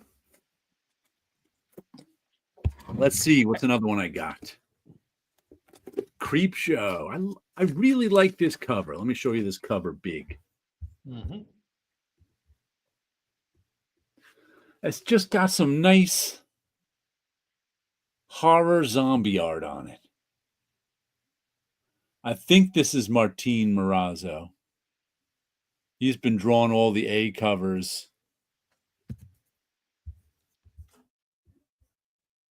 He's been drawing all the A covers for this series, so I think it's him. Let me check. He's the Ice Cream Man guy. Yeah, he did another one, so I think it's him, but I don't see a signature anywhere. But he also does an interior. There's usually 2 10-page stories in here. The first one, the murder variant, is Chris Condon, writer, Martin Morazzo, artist, Chris O'Halloran, colorist, and Pat Brosseau is how I'm going to say his name now, the letterer. He lettered the whole book. Second one is True-ish Crime. John Arcudi is the writer, and Sean McManus is the artist. Do you remember, have you heard of Sean McManus before? Yes. Is he a British guy? I think so, yeah. Did he draw Judge Dredd? I have no idea. I'm trying to remember where I know that name from, and I couldn't remember. Yeah, I know. Do you remember who drew Judge Dredd after Brian Boland? No. I think the name was something like McManus. I don't know if this was him or not, though. Okay, so there's this show man doing. But I liked both stories a lot in this. First story was a comic book related story about this guy finding a really cool comic for cheap. I don't want to give anything away in the twists in the story, but that was a good one. And let's see, the second story was a kind of ghost story about this guy who was Sean McManus is American. He's American? Okay. Yeah. So there's a Detective Comics run, Omega Man. Oh, maybe I know him from Omega Man. And there's last work in '87. I definitely know his name, but I don't think I've seen his work in a while. But he does a great job here. I can't remember what his work used to look like, but this is Dr. Fate, from the late '80s. But this is some good stuff here.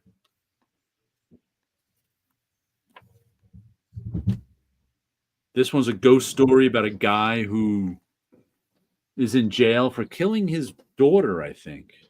But did he really do it? Dun, dun, dun. And there's some true crime people trying to figure out if he really did it or not. That's where our horror story starts for issue 3. So I only gave you the start of both stories. And it's good stuff. Yeah, that should read can't. I thought it should. Olapo can't pronounce anyone's names. So the anti-Jared and Paolo can't pronounce anyone's names, and I love tape on comic book bags. He was typing too fast with that joke. Mm-hmm. But this has been my favorite sort of horror anthology in recent years. I think they've done a good job with it.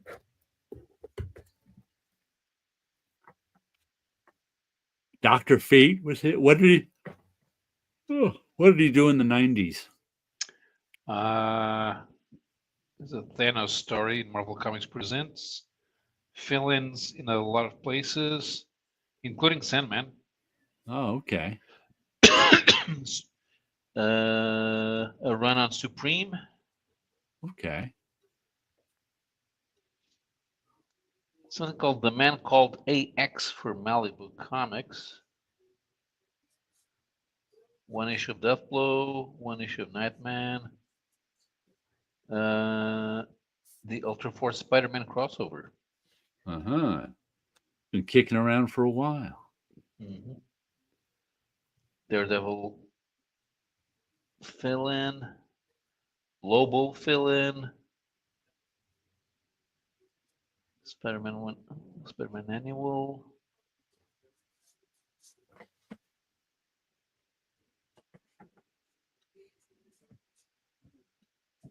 That's deleted. Interesting. What's he done lately? Anything besides Let's see if we have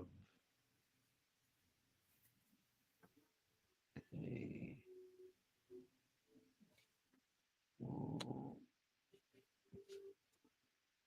Did you see the website? It's slow. Well, let's see. Aquaman Run.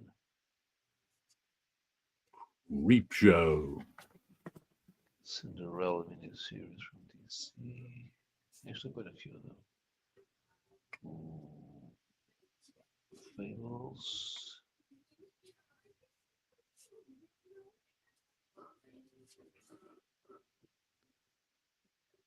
Shingawa. It's been at DC for the last decade. Nothing he's been doing? I guess he moved on to other paying work, I would guess. Probably so. 2014, 15. This is Fables. Because comics don't pay what they used to. Yeah, after 2016, his regular work dries up. Mm-hmm. So there's a few things here and there. Yeah, he's got nothing. He did a nice job on this Creep Show. Well, so I salute him. That Creep Show has had pretty good art all through it. That's the one that's supposed to be look like the Crypt Keeper, right? From EC. Yeah. They have a host in this one. It was the one that started with that movie. Yeah, there he is.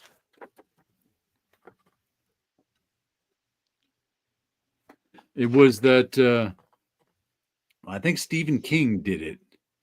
The movie that came out in the early 80s, I think. And it was like they were trying to do like a revival of EC Comics as a movie.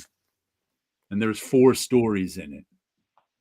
And they put out a graphic novel to go along with it too. Creep Show. Wonder who owns the IP. Let's see. Creep Show, published by Image. Copyright 2024 Cartel Entertainment and Skybound. Creep Show is a trademark of Taurus Entertainment Company. So I guess Taurus Entertainment Company owns the Creep Show name, whoever they are. Special thanks to Stan Spry and Riley Cravens.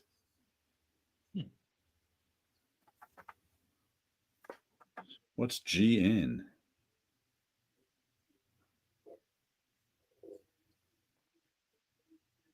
A lot of the 4 logos on this thing.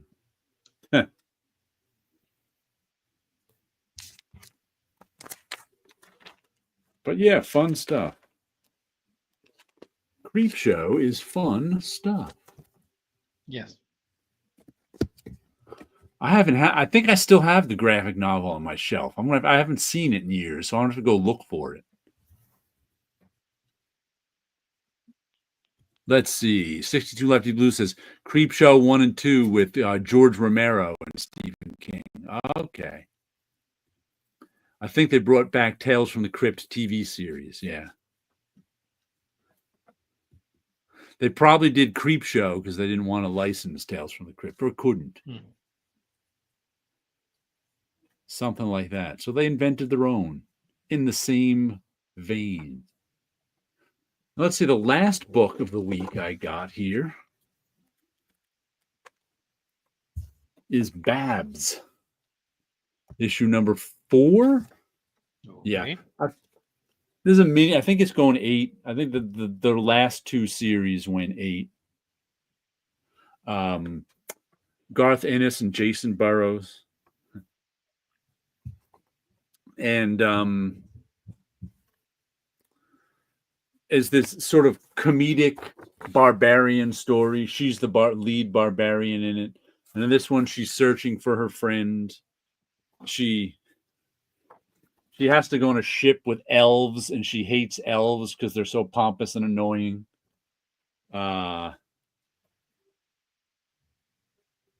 Ends up getting the queen of the elves killed accidentally or something. Then she's got to flee. And I think eventually gets taken captive. Some nice artwork. I like this Jason Burrows artwork in general.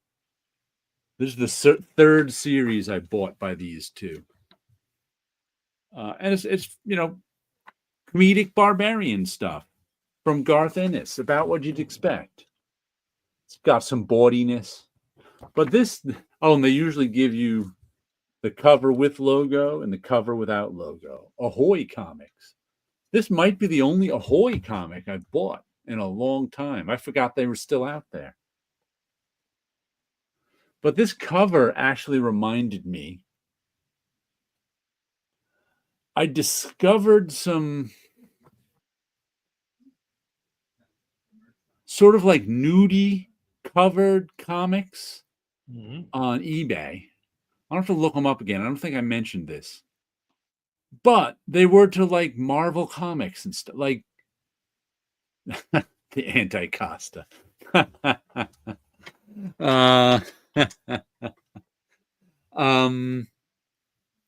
they had like, some random comic book with a cover of, I don't know, Naked Rogue or something. And there were editions of 100 or 200, and the comics were like $40 a piece. And I was like, who's putting these out? How are they doing it? Are they just like taking 100 random Marvel comics and wrapping their own prints around them and selling them as like a special alternate? I couldn't figure out. I was like looking at them for the longest time, trying to figure out what was going on with those comics, but I couldn't. I don't have to look again. I don't have to get an example just so I can show you. Because I'm like, I can't imagine Marvel licenses out to somebody that can print 200, nudie cover comics. I can't imagine Disney being up to that. But it's like, how do they do it? Is it just someone with an inkjet like me? Because I've printed out my own covers for comics. But to do like 100 of them would be a job. Yeah. Are they doing it? And you'd have to buy the 100 comics first. And I was just like, did somebody make a business out of that? I don't know. I almost wanted to buy one of the comics, but not for $40. Do they have some printer print them up? I don't know. It's a mystery.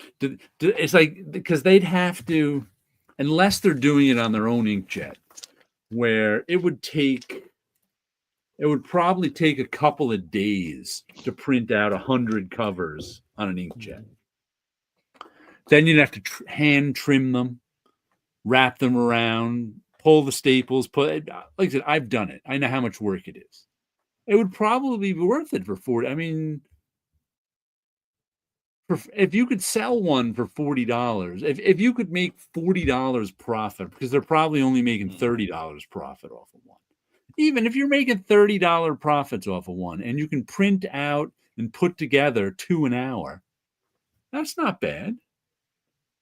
But still, I don't know what they're doing. Because it looks, you have to pay an artist to do it too, unless the artist is doing it.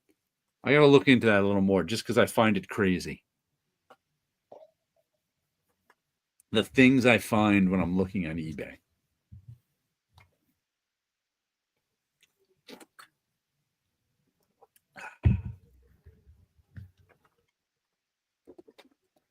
Creep Show. 1, 2, 3, 4, 5, 6, 7, 8, 9.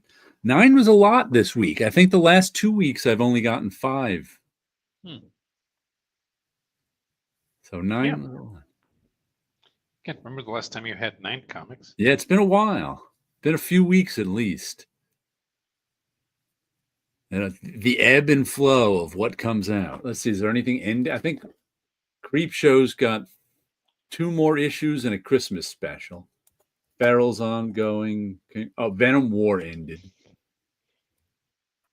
Yeah, I think Venom War is the only one that's it. But I think I'm going to have 4 more Chris Geruso covers coming in December. I think he did 4 X-Men covers, it is, in total. So that's good for him. He is it 4 or 3? I think it's 4. How many the Jim Lee X-Men #1 was double gatefold, right? Yes. It had 4 covers. 3. So I think he's doing 1 of each of those covers on a comic. So I think he's got 4 more coming out on random issues of the X-Men.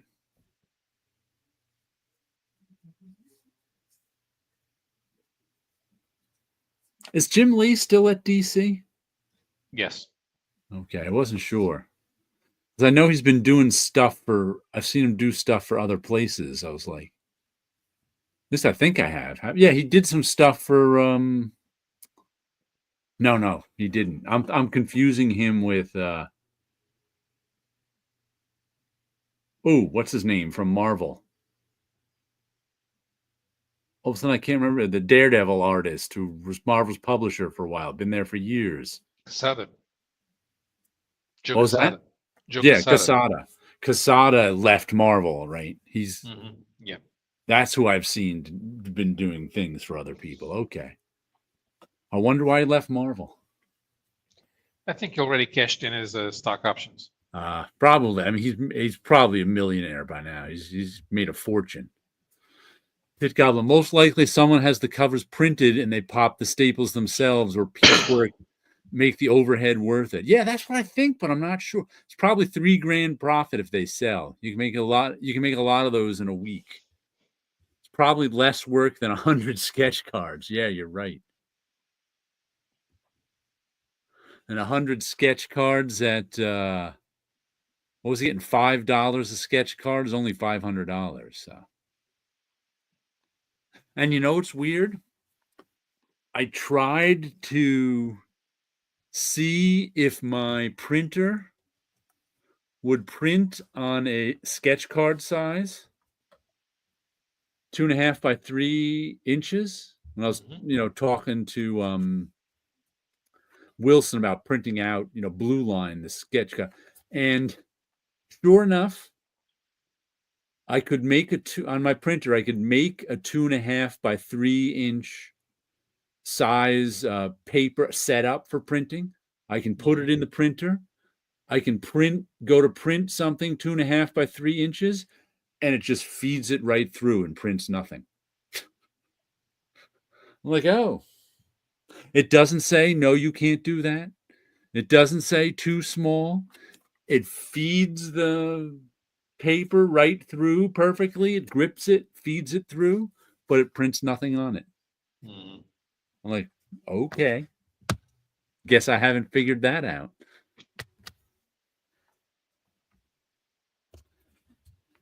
Yeah. I wonder where you could have the covers printed up to make them worth it.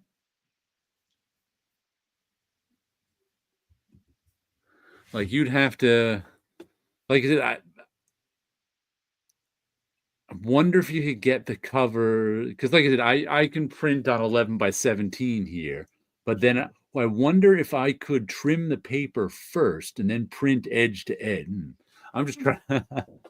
It's weird. I just thought it was a weird thing.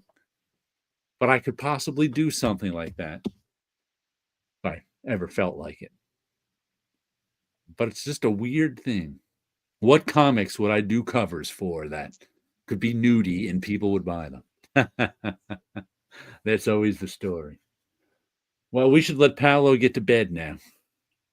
Probably. It's late there in Portugal. Or let oh, he's back to being Paolo. Or does Olap stay up all night, or does he go to Yes. bed at, or does he go to bed at 9:30 and wake up at 6? I don't know. He stays up all night watching soccer, and he hates comics. All right, hold on. We need some balloons. Oh, if we need some confetti, then we need some balloons.